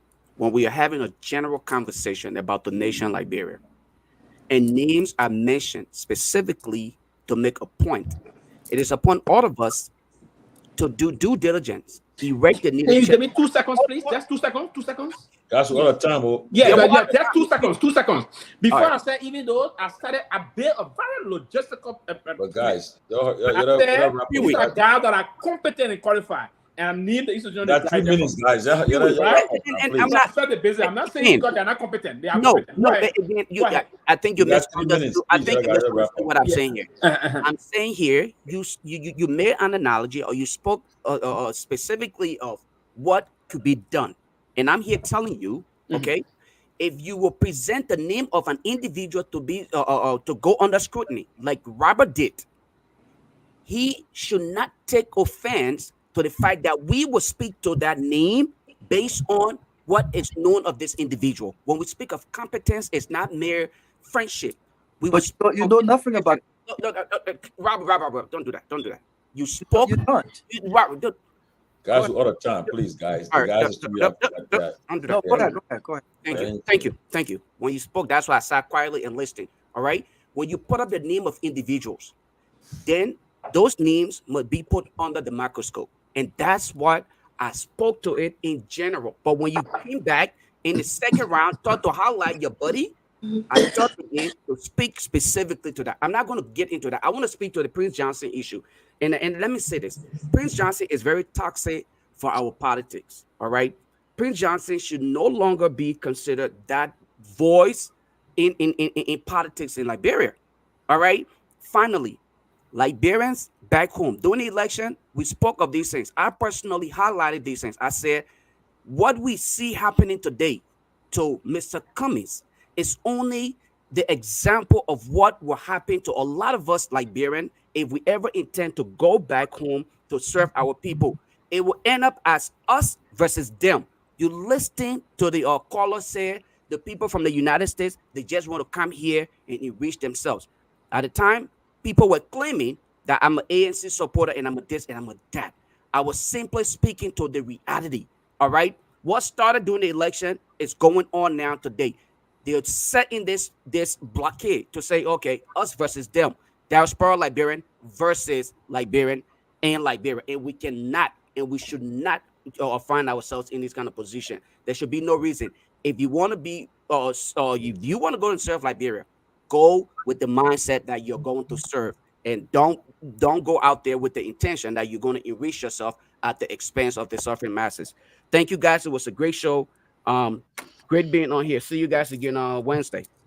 Guys, thanks a lot, man. Just to wrap up, today we have been one of our ardent follower, Melissa Yap. Today would have been her 21st birthday, and we want to again say happy birthday to Melissa, to her mom Lisa Grease, her father Ian Yap, her aunt Pam Belcher Taylor, Imari Gibson, her whole family. I want to say, Melissa, we miss you. You also continue to rest in peace, and we pray that God will continue to have a repose on your soul. And guys, hopefully we'll look forward to another interesting show on Wednesday. And I want to say thanks to the Hot FM and True FM, our guys there. Thank you for holding on. And also the people from Indiana, I just got a message that I should announce for them. One of the member, Julius Parker Jr., lost his son in a shooting incident. They say we should announce it for them. I want to say our condolences to them too. We pray that God will comfort the families and during this difficult time. This shooting, violence, something that we pray against. We pray and God bless everybody. But we say thanks again, guys. Let's get ready and see what happens on Wednesday. But we pray that President Boga will form his government fast, because everybody complaining now. The government, town got to move forward. It's too slow forming this government. Got to be over. And let him just form his government, appoint the board of directors from the corporations, finish his cabinet appointments, and move on. But I don't know why it's taking them so long. But again, it's a prerogative. But we're just waiting and watching what's happening. But May 1st is 100 days in office. We'll give our critique of that day. But guys, it's been a good time with you guys, man. Thanks a lot. Thank you, guys. Thank you. Have a good night, guys. Have a good night. Thank you. Good night.